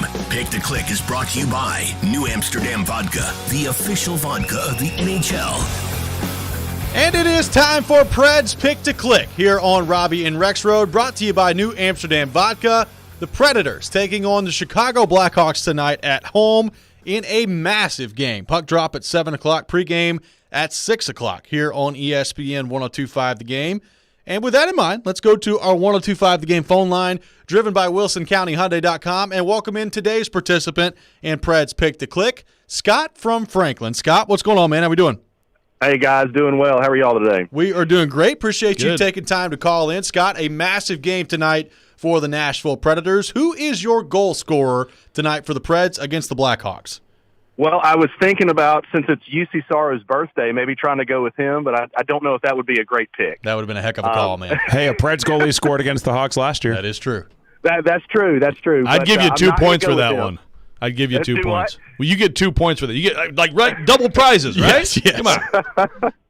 Well, so I'm assuming Victor Arvidsson is not on the IR today, correct? As far as we know, he is available. Okay. Well, I'm going to have to go with Victor Arvidsson. He's been my man for a long time and been hot here lately, so that's who I'm going with. Scott, I love that pick. Thanks for calling in today, man. We appreciate it. Thank you, guys. Have a great day. Absolutely. You Thanks, as Scott. well. You too, Scott bud. going with Victor Arvidsson in the competition today. I like that. Little RV hustle right out of the gate there. I like that too. So again, just to make it, let's break it down here. 7-6 listeners against me. Correct. So the listeners are leading the competition with 7. You are at 6. 2-1 Porth against you in the toilet bowl division. Correct. Ryan Porth has 2. I have 1. I'm coming for you, Joe. Yeah, you're not coming for anyone. It's not- yeah, No, okay. you're not All coming right. for anyone. You can play some Kokomo though and infuriate me. That's right. So how many games we have left here? Most of their games are actually week games. I want to Yeah. say there are 7 7 of the 10. I think you're right. in-week games left. Okay, so There are 7. There are. So you technically could come get me. Uh-huh. But I'm coming heck of for a you. run, man. I'm focused on Scott. I feel like I've been rolling with Joe Davion Rexrode for a while, You but I have. might change it up. You have. So I have the first pick today. And with today's pick, Robbie Stanley's going with Kyle Granlund. Give me number 64, Kyle Granlund. I think he finds the back of the net tonight. And he may I'm going to call my shot. He scores twice tonight. Ooh. Wow. I don't get any extra points for that. I'm just calling it. Okay. He scores twice tonight for the Predators against the Blackhawks. So Scott has selected Victor Arvidsson. I have selected Kyle Granlund. Joe Rexrode, you're up second today in the competition. Well, and right now I have Vingan's story up about how Matt Duchene must prove his worth Uh-oh. during the Predators' playoff chase. I think you maybe know where I'm going. It is interesting, the what would you call it? Muted reaction? The sort of lukewarm reaction to lukewarm, Duchene? probably a way to describe it. This has worked before. I thought Duchene, for a guy who missed 22 games, right? 22? Yeah. I thought he looked all right the other night. He created some chances. I like what Hines did with him in the lineup, too. I think that's the right thing to do. I'm going to go with Matt Duchene tonight to get on the board. Look at you going with Matt Duchene and on the board tonight. And he can thank me Wednesday on the show. There you go. You didn't And bring I that can up with thank him him. last time? We can thank each other. Exactly. We can all thank each other Wednesday Just- at 8:45 here on the program. Just a Ryan big bunch Porth. of hugs and handshakes. The final pick today in today's edition of Preds Pick to Click, brought to you by New Amsterdam Vodka. Callie Yarncrow. Oh, yeah, come on. Yes. And I'm going I like to stick it to you tonight on the text chain. What other verb were you considering there? There was a lot of hesitation going there. The fact that you passed up Yarncrow, he's going to score tonight. Look, the way this day's gone for Porth so far, there's no telling what he was about to say. Kelly Yarncrow. Pick a Kelly Harcroft in the competition. Free beer. Free beer. Oh my goodness. I like it. Yeah, that's kind of a gangster move there by you. That take, was take good. my guy. Take my guy. When I discard him, He's cooled off a little bit as of late. he has. Joe Davion Rexrode. Maybe if he scores tonight, he can be Callie Porthcroak. I don't know if that has quite the same ring to it, but maybe so. What do you think about that? Rye Croak, maybe. Maybe Yarn so. Porth. So many is limitless fun that could be had. That is today's edition of Preds Pick to Click, brought to you by New Amsterdam Vodka. Scott from Franklin, our listener today, selecting Victor Arvidsson in the competition. Robbie Stanley going with Mikhail Granlund. Also adding in there that he scores twice tonight. Nothing happens if he does, but I'm adding that in there. Joe Rexrode selecting Matt Duchene in the competition today, and Ryan Porth stealing Rexrode's guy, going with Callie Yarncroke in the competition today. That's a new one. That is I've never heard that one. I've heard Rex other I haven't heard Crode. Rex Crud. God. There's so much we could do with your last name. It's unbelievable. Yeah. We discover new things every day. Oh, man. It's tough. Joe Rex Crode is going with Matt Duchene. Yes, he is. Oh, man. What a segment this has been here on the program today. Put this one in a time capsule. That's right. We'll always remember this one. And we still have a few minutes left. We do. It could still actually get better. I know. I'm going to ask you a question now. So we brought this up with Corey Curtis. By the way, I picked Callie Yarncroke in your recap. We said that, Porth. Thank you. Thank you for paying attention here on the program. Next time you have a bachelor party, take like 3 days off. So we brought this up with Corey earlier, Joe. How many points do the Predators need this week against the Blackhawks for you to consider it a success? When you factor in not only a head-to-head competition between yourself and the Blackhawks, but also the Dallas Stars taking on the Detroit Red Wings this week. How many points do the Predators need for it to be considered a success in your book? I think realistically, take 4 of the 6 points. Get 2 regulation wins. 4 of the 6 points, and then you will maintain a lead on them. And you can't. I think it's hard to just count on sweeping a team in 3 games in 1 week. That's tough. That's tough to do. Now, these games between the Predators and the Blackhawks, they've gone down to the wire for the most part. They've not been the most entertaining, highest-scoring affairs so far this year, but, there have been some shootouts tossed in there. Goaltending has been a key story for the Predators this year against the Blackhawks, both Pekka Rinne and UC Saros as well. So you feel good about that. Hopefully, if you're the Predators, that can continue tonight. But, 3-2, 2-1, games in overtime that have happened. Even the last time that they were in Chicago playing in some of these games, they were tight. So I would expect that's going to be the style of play that continues tonight. If you're the Predators, you just got to force the Blackhawks to make some mistakes. They've been really good at that. The last time they played, what was obvious to me was the forecheck the Predators had. They were giving the Blackhawks defensemen absolute fits trying to get out of the zone. And it was one of those games, and I think back to that Saturday night game. It was a Saturday-Sunday back-to-back. UC Saros didn't have to do a whole lot in that game. That, to me, is the formula tonight. I understand he's been playing really well, but you're also talking about a guy that's played a whole lot of hockey as of late, had to make 46 saves 2 nights ago. So the more time you could spend in the other zone, the better off you're going to be at that point. Yeah, especially coming off this one. What in the world is Porth howling about now? What was that noise in the background? It was the text line. Was it really? Yeah. I didn't even hear it. Really? That's what the text line makes? It was, yeah. Oh, I didn't know that. I should unmute my phone. Shane from what have you got on the text line? Shane from Ashland City texted in on the text line, driven by WilsonCountyHyundai.com, and says, Robby Rexrode, combining our names and Matt Duchene's last name. Oh, but speaking of combining stuff, we need to give some props to, is it Greg? Our friend Greg? Well, Keith has a lot of the good names, but I don't know. What did Greg say? No, but the hangover on the illustration. Yeah, that was nice. So that was actually Chase? Yeah. It looks exactly like Galifianakis. That's incredible. Yeah, it was awesome. And we'll actually, you and Andy Bernard, there's some similarity there. Andy Bernard? You mean Ed Helms? Well, that's what I know. I will always know him as Andy Bernard. Yeah. Okay. Exactly. Yeah. Cornell grad Andy Bernard. So Michael Scott was great in Anchorman. Well, okay, but he's throwing shots. He's had enough. Ed Helms. Has Ed Helms been in a movie lately? No. Probably not. Yeah, come on. He's Andy Bernard. Okay? Let's go back to the text line, driven by WilsonCountyHyundai.com. Keith texted in, Ryan Yarnpork. There he goes. I knew that would make him lose it. God. Yarnpork? Ryan Yarnpork. What in the world? Goodness gracious. I'm just going to leave that alone. You said 3 minutes ago, Joe, that it could go downhill, and it's gone down pretty well did. Time capsule. By the way, I picked launch it to the sun. I picked Callie Yarncroke and Preds pick to click. Ryan Yarnpork here on the program. When we come back, we'll try to get this thing back on the rails. Darren McFarland from Darren Donica Chase will join us. That's coming up next. This is Robby and Rexrode, live from the Wholesale Link Studios, powered by RumbleOn.com. You're on ESPN 102.5 The Game.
Welcome back in. Final hour of Robby and Rexrode here on ESPN 102.5 The Game. Robby Stanley, Joe Rexrode, Ryan Porth here with you on this Monday morning in Nashville, Tennessee. Streaming live on Periscope, on YouTube, and on Twitch as well.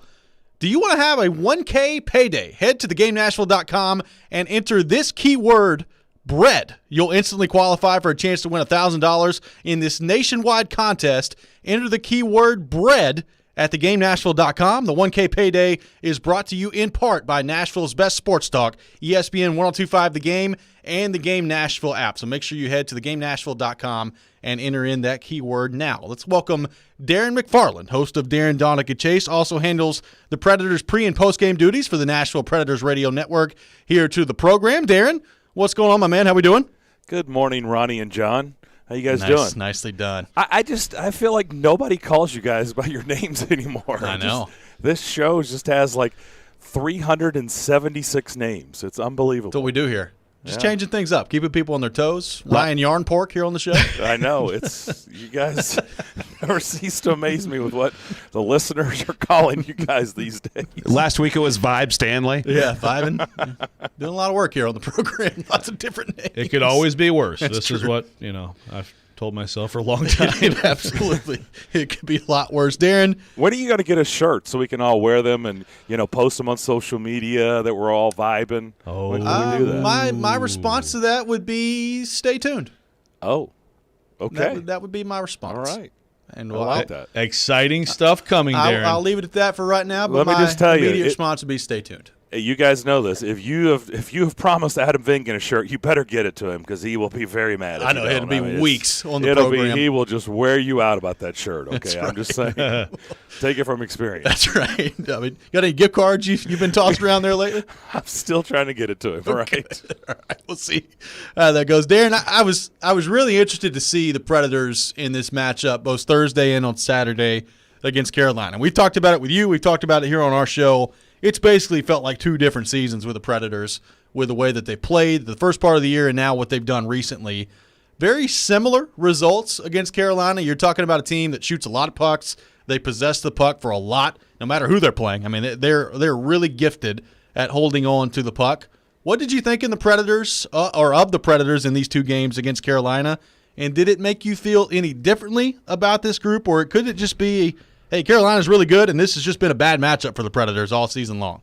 Yeah, I mean, look, they haven't fared well against the top teams. I mean, yes, everybody remembers the 7-2 victory over Tampa, but do you remember the record before going into that game against Tampa? It was 1-6. Yep. So it's not like they had success. They're 0-5-1 now against Carolina. They haven't had their success against the top-tier teams, not only in the division, but let's be honest, these are top-tier teams in the league. I mean, these are teams in the Predators division that could win it all. I mean, they're that talented. Carolina is just impressive to watch. They really are. Like, they don't – and I don't want to take this – always sounds horrible when you say this because Aho is a tremendous player, Trocheck. I say this with this is actually a compliment. It's with affection. They don't wow you with star power. Like, you don't look up and down their roster and go, holy cow, murderer's row. I just am impressed with them because they play within a system that works for them. They are very well coached, and they just make it extremely difficult. They're fast, and as you said, Robbie, they just make it really difficult to get through neutral ice to establish any zone time. They make you work for everything. And, oh, by the way, if you're not working for everything, they're going to keep the foot on the gas. They're coming after you. If you're not going to work, they're going to make you pay. They're just they're an interesting team to watch. And obviously a team that I think can make some serious noise. Did anything change? No, not really, not at all. I mean, I think one thing that I brought up, a couple things that I brought up in those post games were stating the obvious is you can just tell the difference. This power play, and John Hines was asked about it Thursday night, and he's not going to make excuses. He's not going to say, well, we don't have Forsberg and Tolvanen. I mean, He's not going to do that, and I understand that, but we can say it. They don't have Tolvanen and Forsberg, and man, boy, you can see that power play is just average or below average. It feels kind of like the old power play units without those two guys in there. They just make such a huge difference with the man advantage, and until they get them back in the lineup, I don't know what's going to change on the power play. Forsberg's missed 12 games. Tolvanen's missed 6 games, and hopefully they can get them back in there because the power play unit looks kind of lost without them. The other thing is Thursday night, and I brought this up, is, and there was a change made, but, man, Jeremy Davies kind of got a welcome to the NHL, and I know he's been playing a little bit here in this stretch, but I thought that third D pairing really got exposed against Carolina Thursday night of Ben Harper and Jeremy Davies, and that prompted John Hines to play Eric Gudbranson Goodbranson, who made his Predator debut, a guy who's no stranger to the league. I mean, he's played over 550 games in the league, coming over from Ottawa at the trade deadline. But those are the things that probably stood out to me. Nothing's really changed. Look, this thing is going to come down to the wire. And who, between the three of us, the four of us, who didn't think that wasn't going to be the case, right? This is probably going to come down to the very end. So the immediate, attention, of course, is on Chicago. 3 games this week, but Dallas lurking. Who right now would you consider the bigger threat to beat the Preds out for that last spot, Darren?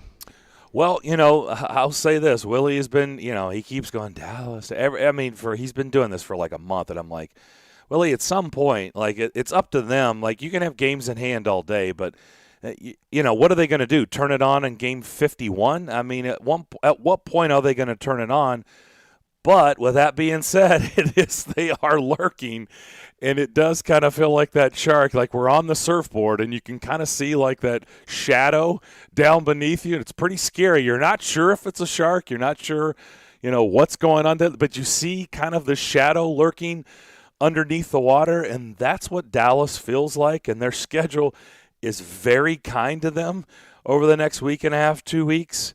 And so you do wonder. I know Radulov is out for the year. They've said Bishop is not coming back, so they did get bad news, but boy, they are just hovering. And yeah, I do think it's a 3-team race, even though I've tried to poo-poo Dallas away, and Willie's been saying, oh, watch out for the Stars. And I think he's probably going to be right on this because I do think they're going to be in the mix, Joe. And like I said, I think this week is going to be really exciting to see how these 3 games play out tonight, Wednesday, and Friday. And then what Dallas is doing. And then I can only imagine what we're talking about this time next week. Darren McFarland, host of Darren Donica Chase, also handles the Preds pre- and post-game duties, on with us here on Robby and Rexrode. And to that point, I mean, Dallas has got 4 games this week against Detroit. So if there's ever a time to make a run, this is it for Dallas coming up this week against Detroit. Darren, I want to ask you about Detroit. By the way, Robbie, Detroit just swept Carolina before this Predator series. That is true. In Raleigh. So you never know with Detroit. That is true. And they play a certain way defensively. They can give you fits. So we'll see if they can do that against the Stars this week. Darren, I do want to ask you about Matt Duchene. He comes back into the lineup on Saturday night. He plays on the wing on the third line. I was interested to see where John Hines was going to put him because to me there's no way you're taking out Granlund and moving him back to the wing with the way he's played down the middle for this group. I mean, I just think he's been so good in that spot. So as you kind of forecast where this is going here over the next stretch that the Predators have coming up, where do you put Matt Duchene? Like, do you keep him on the wing? Do you keep him on the third line? Where do you put Matt Duchene as they continue to try to solve this with hopefully more pieces coming back in the lineup at some point? It's an excellent question, Robbie. I wish I got paid that kind of money to make those type of decisions because I would not want to be John Hines. And look, Matt Duchene was back in the lineup after missing 22 games on Saturday. I thought he played fine. And it's one game, and I don't want this to come off the wrong way, but it's just starting – at times it's just starting to feel like he's kind of the square peg, right? It's like we went through this with Kyle Turris, right, because he kept toggling back and forth, center, wing. They weren't sure, moving him up and down the lineup, and it's like, I don't know, is this kind of the start of Matt Duchene feeling like the square peg in the round hole? I don't know, because – you're right. How in the world would you take Granlund out of that second line, centering that second line, the way that Cunnin and Yarncroke and Granlund have played, in particular the way Granlund has played? I don't know.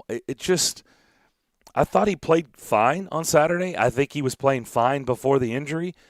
But I just wonder, like, the way this team, it feels like the way John Hines likes this team and what he's all about. I don't know. It just doesn't feel comfortable to me on what is the right thing for Matt Duchene. I don't know. I'd love to hear what you guys think, but I'm just telling you that this is not a bad thing. I'm just saying it's starting to feel a little bit like a square peg for me. Like, I'm not sure they know what to do. What do you guys think? I would agree. I mean, I think right now my immediate answer would be to just put him on the wing and maybe move him up, maybe slide Cunnin down. Like, I know that line's played really well, but like I just don't know how productive Matt Duchene's going to be playing with Eric Halla and Nick Cousins. Like, I just don't know what you're going to solve there. So I do think a little of what you said plays into this too. It does kind of feel like a square peg in a round hole. Like you're great and you feel awesome about the way Granlund's played, but now what do you do with Matt Duchene? And look, I mean, this has already started. They're 0-1 with him back in the lineup, and Adam Vingan puts out an article yesterday on The Athletic just kind of talking about Duchene, his role here, and, you know, it's not his fault that they lost that game Saturday night. But, I mean, some of the replies to it, Darren, from fans are really in a tough spot right now with Matt Duchene. Yeah. No, I knew that would be coming. I kind of feel like, look, and here's the other part of this, right? I'm not speaking for him, but I just kind of feel like, and I got the same vibe with Turris, like they're going to do what the team asks them to do, but they think they're centermen, right? They want to be centermen. They're not interested really in being wingmen. Forwards out on the outside. Like I said, Duchene's not going to say that, but that's just the vibe. Like, he came here to center a line, and I don't think he really wants to be out on the wing, and he's not going to say that. That's just my vibe. I don't know if you read it that way. I felt like Turris was the same way, that he really didn't want to be on the wing. He wanted to be centering the line. And so if that is kind of in the backdrop and you keep him out on the wing, like, is that going to work long term?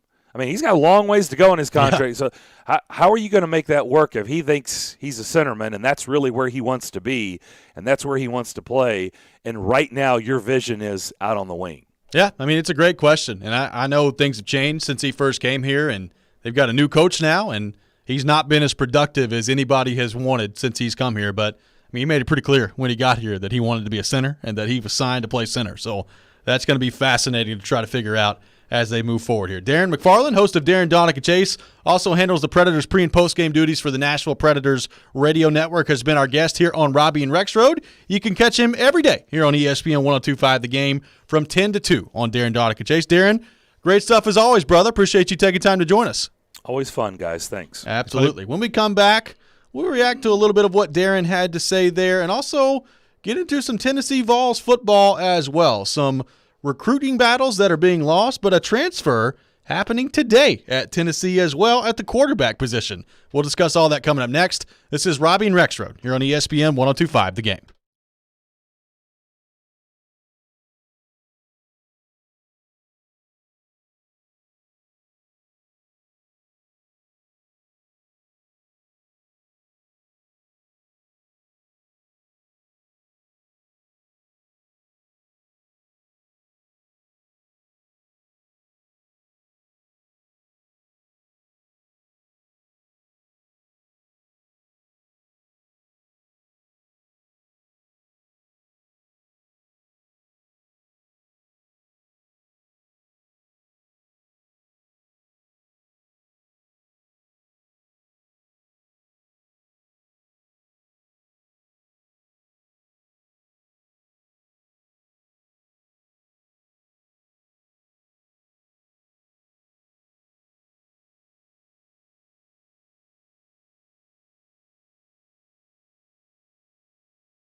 102.5 The Game and T-Mobile have teamed up to give away a hockey home gating party. It's time to text the word GOLD to 615-737-1025. That's GOLD to 615-737-1025. Now to enter for a chance to win a Dos Equis prize pack, which includes a case of beer, dessert from Nothing But Cakes, a T-Mobile prize pack, and food provided by 312 Pizza Company in Germantown. You must be 21 or older to enter, so make sure you get those texts in right now to 615-737-1025. Welcome back in. Robby and Rexrode here on ESPN 102.5 The Game, streaming live on Periscope, on YouTube, and on Twitch as well.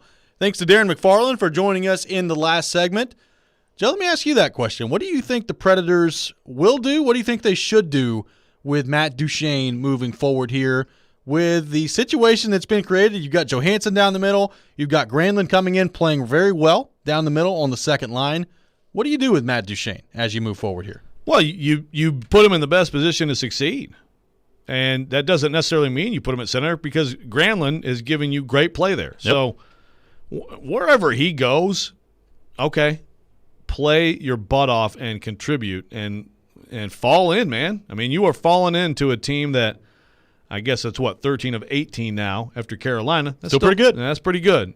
So, look, and I get to me, it's not even like, well, if he plays well, then he earns. No, it's not about that. Where are you better? How are you better? Are you better with Granlund? Then keep him there. I mean, I agree with you. I think maybe moving him up to that line might be a good move, because obviously you want to take advantage of what he can do, and so you want him with players who are more top six forwards. Yep. But I mean, it's on him to get in there and make a difference wherever he is in this lineup. And I think that this is a really obviously important stretch, not just for the Preds but for Duchene, to come back off this injury and produce and put some points on the board and help this team get to the playoffs and do something in the playoffs. I mean, I think it's still, to me, very early in the big picture of his deal with the Preds, but it's time, for a guy with 8 points in 24 games now to do more than that. Yeah, I mean, the playing well part of it's great. You got to start to produce. That's the bottom line as you move forward here. Christopher on Periscope says, Darren's vibing, y'all. That's true. He was vibing in that last segment. Let's see if the Predators can get back to vibing tonight against Chicago. Vibes got disrupted a little bit, but trying to get it back. We haven't heard that as much. And when a team's not winning, you don't hear it as much. What if they would have won? Oh, that like vibe all would these be really games? strong. The Preds' official account would be, man, who knows what they would do? Who knows what kind of little videos they might have ready to go for the next win? Could be. Well, maybe hopefully we'll find out tonight. with your beautiful face in there too. Maybe we'll find out tonight. Joe, let's get into the Tennessee Vols. Some news on the transfer front today. This coming from, I think Austin Price was the first one I saw with it, from VolQuest and Rivals, saying that they are adding to the quarterback position. Looks like Michigan quarterback Joe Milton heading on his way to Knoxville for Rocky Top. So Joe Milton taking over at quarterback last year for Michigan. He was 80 of 141, a 56% completion percentage, 1,077 yards, 4 touchdowns, 4 interceptions. If memory serves me correctly, I believe he was an Elite 11 recruit coming out of high school. Did not go well last year for Michigan. Did not go well for him at quarterback last year. What do you think of this, of Joe Milton looking like he's going to be added to the quarterback room here at Tennessee? Yeah, and Michigan's had a lot of September Heismans, and going into last year, it was like, oh, this Joe Milton, and I remember the game against Minnesota, I believe was the opener, and he looked great, and then didn't quickly. So I think he's got physical ability, he's got a big arm, can move around, but he certainly, whether it's him, the OC, Harbaugh, it didn't work, didn't look good. So we'll see. I mean, it's not a bad thing to bring in more talent there, more competition. But I don't know if that's a reason to rant and rave and be all excited. But something positive is good on that front after this latest recruiting loss, which, I don't know, maybe it's not a huge surprise to people, but I just feel like if Kentucky comes into Nashville and takes some coveted recruits that normally would almost be locks to Tennessee, I don't blame Josh Heupel, but I think it indicates the difficulty of what he's got ahead of him here. Well, I think he does too. And you bring up, Destin and Keaton Wade going to Kentucky. Them coming in out of Summit High School, highly recruited. And we've talked a lot with David Ubben about the 2022 class in state here for Tennessee and how important that's going to be. And quite frankly, it's not going very well for Tennessee right now. You lose Ty Simpson, of course, which I think we knew was going to happen. He's ended up in Alabama. It's hard to blame a kid for going to Alabama at this point. Right. So I don't think that's a big surprise. Now, he's not signed yet. He's committed, but it would be very difficult for me to imagine him changing his mind. He's probably going to end up at Alabama. Now you lose these two with Destin and Keaton Wade to Kentucky. Like, it's one thing to lose an in-state recruit to Alabama. It's quite another to lose them to Kentucky. That is not sitting well for Tennessee fans. Again, I agree with you. Like, I think it's difficult at this point to blame Josh Heupel because this program is a mess. He has inherited a mess. We know that, and it's going to take a long time to dig your way out of it. But I will say one of the concerns we had when Heupel was hired was, all right, how's he going to do in recruiting? Because recruiting was going the wrong way at UCF. I'm not willing to go there yet, but this is not a very good start for Josh Heupel in Tennessee when it comes to that important in-state class in 2022. Yeah, it's interesting, too, with the well, the Wade kids talked about the bowl situation. Yep. That was, and I promise you, every other coach out there is using it. I promise you. Why would you want to go to a place that's about to be on probation? So that's just one more thing to make it more difficult, which, again, when you're going to do this and fire someone for cause, these are some of the things you have to anticipate if you're the Tennessee administration. But another interesting thing about this is that Pruitt obviously, only prioritized one of these guys, and the lesser of the two. Not every school was recruiting both of them, and that seems to have hurt Heupel here too. Yep. Pruitt's approach, even though it's a new staff, I mean that right there probably means the family was looking around earlier anyway. If they definitely wanted those two to play together, so look, it's hard to lose to Kentucky, but I tell you what, talk about a model for building a program out of rubble. Yeah. Stoops has done an unbelievable job. They are loading up. They just beat out Clemson and Alabama for a 5-star offensive lineman. So, I mean, he's got it rolling there like I never would have expected from Kentucky. And this is a guy who I think he had losing records his first 3 years. Now, it's a lot easier at Kentucky to stick with someone, who struggles early, right? But Kentucky is definitely it's the example of how continuity can eventually pay off for you. Tennessee hasn't had it. Not saying any of these guys who've been fired should have gotten more time, but I'm just saying if you keep changing every few years, it gets harder and harder and harder. Joe, going back to the Milton conversation here with Joe Milton coming in apparently from Michigan to the quarterback room at Tennessee. Quarterback room's a little crowded right now. I mean, you've got Caden Salter in there as a freshman. You've got Hendon Hooker that's transferred in as well. Harrison Bailey already there. I mean, you've got Brian Maurer there as well. And now Joe Milton coming in. That's 5 quarterbacks, all of which are going to want to play. I don't – somebody's got to be leaving soon, right? Yeah, it has to be. And frankly, what is Milton looking at? I don't know. I would have to think that there would be lighter QB rooms out there for Milton to join, You would think so. But, yeah. He really likes Josh Heupel. Well, and the thing is, I mean, Maurer has according to people watching practice, has looked the best. Yeah. I mean, he would have been, honestly, Maurer was a guy I absolutely expected to be somewhere else by now. Me too. But, yes, after spring ball, I mean, I guess I would think, is Harrison Bailey leaving? I don't know. I don't know. I mean, they just brought in Hooker. They just brought in Salter. Now Milton's coming in. If Maurer is in a position of strength after the spring, I think the spring game is actually going to be interesting in part for that reason, to just see what the QBs look like. But, I mean, if he's in a position of strength, shoot, man, Harrison Bailey may be the guy that looks around and says, I can go somewhere else. I mean, it happens fast, especially with QBs in this sport. So I agree.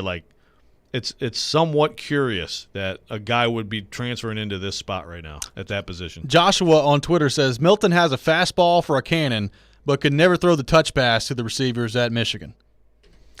Yeah, I didn't watch a ton. I mean, I watched like the Michigan State game last year. He was bad. That was a stunning loss for Michigan, and he just missed some throws that you have to make, and then just seems like he lost confidence. Again, the Minnesota game, you saw the big play potential from him. He made some.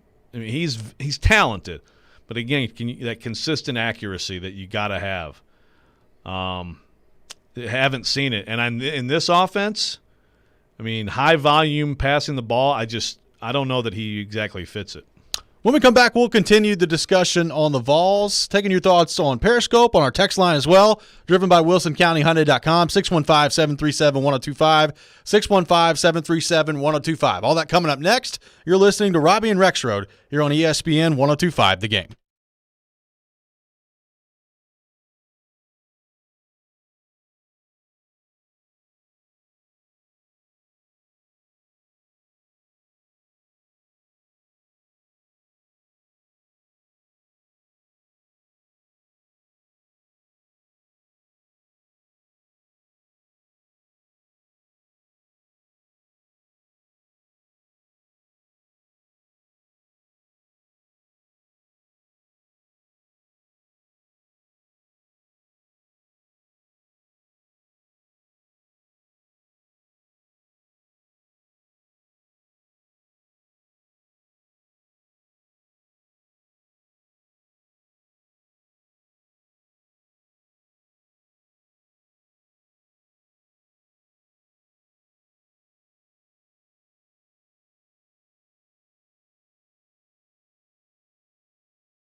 Pro Golf is coming to Nashville this May with the Simmons Bank Open. Text the keyword golf now to 615-737-1025. That's golf to 615-737-1025 for a chance to win a weekend pass for four to enjoy the event in style, including food and drink, plus a Predators gift pack, including a polo shirt, golf balls, and umbrella. Text GOLF to 615-737-1025 now to enter and to win. Welcome back in. Robby and Rexrode here on ESPN 1025 The Game. Robby Stanley, Joe Rexrode, Ryan Porth here with you on this Monday morning in Nashville, Tennessee. Streaming live on Periscope, on YouTube, and on Twitch as well. Joe, talking Vols, we mentioned the recruiting battles in state not going well for Josh Heupel and company in 2022 in that important class. Obviously, not all of that is Josh Heupel's fault. He is inheriting a very tough situation with Jeremy Pruitt and what he's left behind here with Tennessee. Christopher on Periscope asks, how much time should Heupel get to turn this program around? I mean, I'd fire him now. We're already there, man. Come on, Josh. Sorry, buddy. Well, I tell you this, in all seriousness on Heupel, I mean, expectations have to be lower. They have to be lower than they've been with some of his predecessors, because he's got some kind of – I mean, frankly, I think Tennessee right now, and I wouldn't be surprised if this happened at some point, needs to go ahead and just ban itself from the postseason next year. Just do it this year. And then beyond that, so you have that you're that's working against you. I mean, you have a lot of things working against you. And again, you got Kentucky in your division. Kentucky's roster is going to be, I would say, markedly more talented than your roster. I would agree. In the next couple of years. Which I'm sure you feel great about if you're a Tennessee fan. Yeah, but I mean, that's just reality. It's just the truth. And again, this is not Heupel's fault. So, I mean, Heupel, to me, has got to get time. But also, I mean, Heupel is, if he can get this team to bowl eligibility this year, again, even if they self-impose, I think that's a benchmark. Get to 6. If he can get around there the next 3 years, then okay. Then that's positive, which I know some Tennessee fans right now probably are saying no way. And as we go through it, if they're having 6-6 seasons, there's going to be – that's a lot tougher, right? Yeah. But I think that's then from there, okay, it's time to start getting to the 8-win thing that you kind of expected to be built in all along, but it's not what it is anymore, in my opinion. I would agree. Like, look, it's Tennessee. So at some point here, and it's not going to be – that long from now. It's probably not going to be this year, but year 2, into year 3, there is going to be a significant portion of the fan base that wants to see this thing turned around quickly and for them to get back up to that 9-10 win mark. I'm not saying it's right. I'm just saying that's what's going to happen. I think you need to have a realistic approach here with Josh Heupel, who I've gone on record. I don't love the hire. Like, I don't think it was a great hire by Danny White bringing in Josh Heupel. I will gladly have him prove me wrong, but I just, it does not excite me. I think you're probably going to be going through this process again here sometime in 4 or 5 years. But I do wonder, like, if you've gotten to the point, if you're Tennessee, where maybe you just need to leave something together for like 5 or 6 years and see if you can reach some point of stability with this team so that when you do have to make the new move for the next guy to come in, there's a better ground floor, there's a more stable environment around, and maybe you can try to build the program from there. Like, I almost wonder if that's where Tennessee's gotten with their football program right now, with all the turnover and everything that's happened in the last decade plus. Like, can Heupel be a good bridge coach? We talk about bridge goalies all the time. Yeah, I agree. I mean, look, for all of Jeremy Pruitt's faults, and he had a few, he was super aggressive and pretty effective on the recruiting trail. And, you know, I thought Ubben did hey, do what you got to do, man. But, you know, Ubben had a good story about some of these guys on the roster who Heupel has inherited, who, you know, kind of point to the recruiting, but also the development of player effectiveness that Pruitt could have. I mean, that was one of the things I like most about him coming in. And I just, with Heupel, it's a very small sample, you know, and so you got to keep that in mind. Sure. But the fact that Central Florida went the wrong way in terms of recruiting is concerning. And until we can see him get some big wins here with some guys Tennessee needs, I think the recruiting aspect of his job is certainly worrisome. Let's go back to the text line, driven by WilsonCountyHyundai.com. Ben texts in and says, from Heupel's point of view, he just needs to do decent enough to get him another job afterwards. Maybe so. I mean, you're not going to get another big-time Power 5 job afterwards if you're average at Tennessee, would be my guess. But I don't know. Yeah, I hear you. I think you're probably right.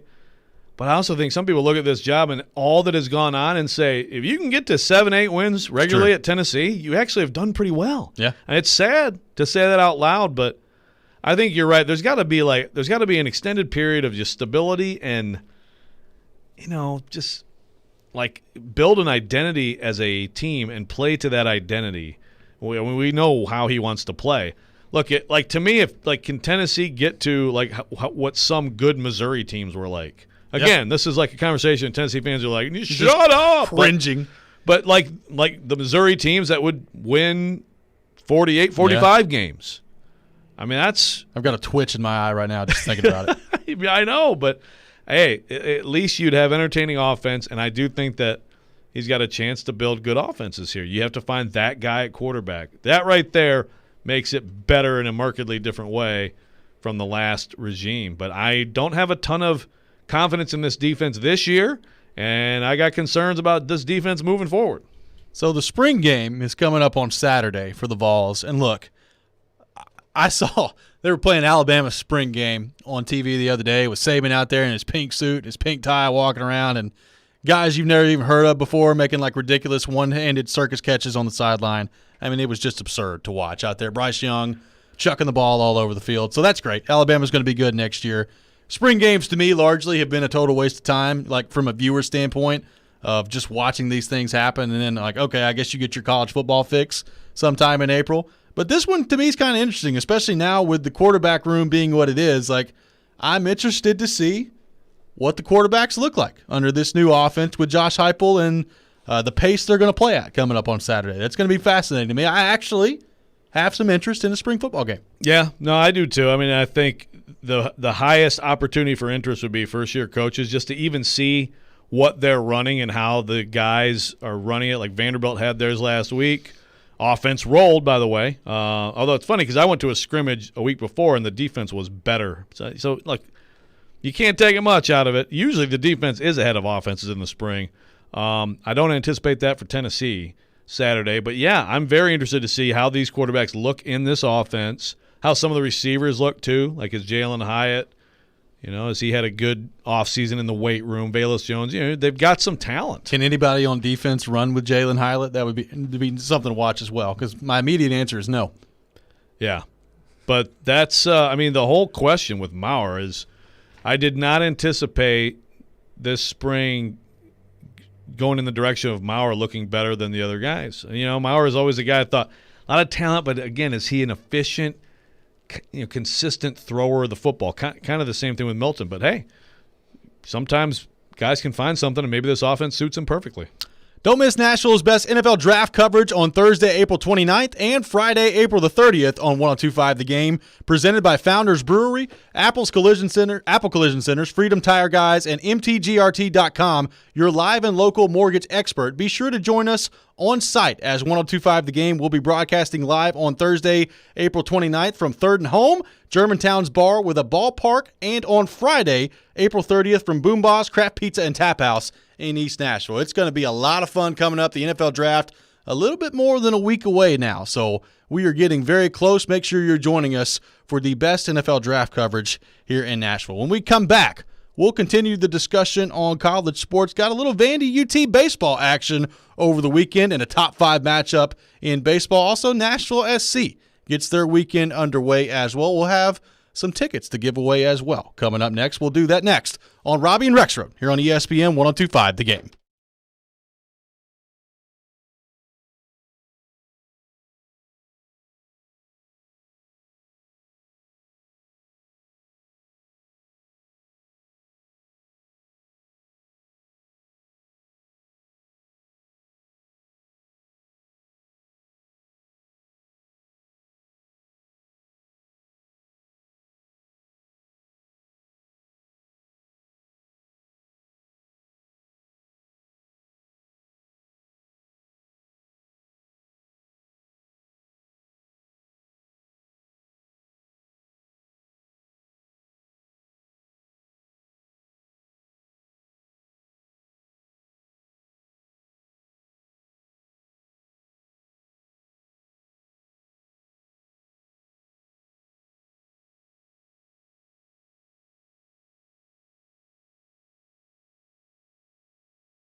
Welcome back in. Final segment of the day here on Robby and Rexrode, ESPN 102.5 The Game. Robby Stanley, Joe Rexrode, Ryan Porth here with you on this Monday morning in Nashville, Tennessee. Streaming live on Periscope, on YouTube, and on Twitch as well. Getting some flack from some unnamed writers in town for the closeness of my face to the screen. Are you? I would just like to say that I also do not like my face that close to the screen. So I don't blame you, but still shut up. We're going to start doing this every day then. Every single day. I like the far away, you know? You can kind of. We did have Christopher on Periscope earlier say, I love you, Joe, and what you write. But you're a little scary up close. Oh, just put yourself in the shoes of Katie Rexrode on a daily basis. What a beautiful life it's been, Katie, for you. Right. You lucky gal. That's right. Every day this week at 9:45, we are going to be giving away a pair of tickets to see Nashville SC take on CF Montreal coming up on Saturday at 1 o'clock at Nissan Stadium. Nashville SC got their season underway this past Saturday night, a 2-2 tie against FC Cincinnati in a game where they totally dominated possession. They had, I think, 32 shots in that game, 13 corner kicks. I mean, they were all over the place. A 2-2 draw, down 2-0 in that game. Come back and find a way to tie it up, and probably, honestly, should have won that game with the way that they played. So a good start to the season for Nashville SC. They'll be taking on Montreal coming up on Saturday. And we have a trivia question today on our text line, driven by WilsonCountyHyundai.com, 615-737-1025, 615-737-1025. Ryan Porth, today's trivia question, I turn over to you for an opportunity to text in to win a pair of tickets to see Nashville SC take on Montreal coming up on Saturday. The question simply is, which two teams did NSC beat in the playoffs last year? Their first ever appearance in the MLS Cup playoffs. So if you know the two teams that Nashville SC knocked off last year in the MLS playoffs, send those in to our text line, driven by WilsonCountyHyundai.com, 615-737-1025, 615-737-1025 for your chance to win some tickets to see Nashville SC take on Montreal coming up on Saturday at Nissan Stadium. And Joe, we mentioned it, Nashville SC, a draw over the weekend in a game they dominated against FC Cincinnati. I was in Cincinnati as this game was going on, and unbeknownst to us, we accidentally walked into a FC Cincinnati watch party. So it was pretty interesting to watch the game in there with a bunch of FC Cincinnati fans who, by the end of the game, I mean, they were just like praying that they could hang on in that game. Like the final whistle blew, and it was a 2-2 draw, and like people stood up and applauded. They were like, thank God they held on. Nashville totally in control of that game in the second half. They got down 2-0, and really from that point on, they spent most of the time having shots and attempts on net, and most of the time on that side of the pitch. Yeah. Good job, pitch. Thank you. That's pretty good. I always like it when you use soccer terms. No, it was an exciting glimpse maybe at what this team could be offensively. I mean, the Leao goal was utterly absurd. It's insane. But they obliterated club records for shots and shots on goal. More than doubled, I think, the shots on goal. So maybe this team will pair good defense with better offense. And, a lot of people are – I noticed, like, our MLS writers at Athletic, not a lot of respect for Nashville SC, not a lot of expectation. So maybe they can surprise people. They surprised people last year. Could do it again coming up this year. I mean, it's pretty clear. Like, Gary Smith has an identity that he wants to play, and they are defensively sound. Like, you don't generate a ton against Nashville SC, and they are very good defensively. The question has always been, can you find enough offense to go along with that? I mean, and we talked to Jamie Watson last week about this. I think if you're a Nashville SC fan, you've got to be very excited about Randall Leao and the way that he closed out last season, the way that he started this season with a goal on Saturday. I'm expecting some big things for him this year offensively. And you're talking about a guy that got a lot of talent. Like, I think back to the playoff game last year against an opponent who I will not name because it's a part of the trivia question, an absolute laser in that game. So, hey, I think you feel great about him moving forward. Good job. I would have totally botched that. See, this is one of many reasons it's better to have you at Mike 1 than me. Am I Mike 2 then? I mean, yeah, Mike 2. Yeah, okay. It's not like some radio thing where I'm Mike 7. No, you're good. Mike 2. Jared says I'm bad at Mike 1. Wow, did that hurt you? A little bit. Okay. But I said that may be true, but it's also true that I'm giving you a swirly. Joe, you went to Knoxville over the weekend to watch Tennessee take on Vanderbilt in a top 5 matchup in college baseball. You're there Friday and Saturday. Vanderbilt wins 2 out of the 3 over the weekend, including a phenomenal pitching performance on Friday night by Kumar Rocker.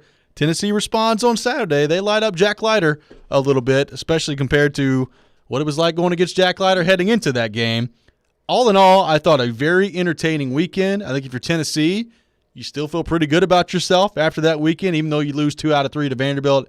And I thought Vanderbilt, a little bit of emotion they played with this weekend. I think, maybe they heard some noise after the Georgia game, and we talked to Tim Corbin last week. They weren't very happy with their performance against Georgia. I thought a bit of a statement made by Vanderbilt as well.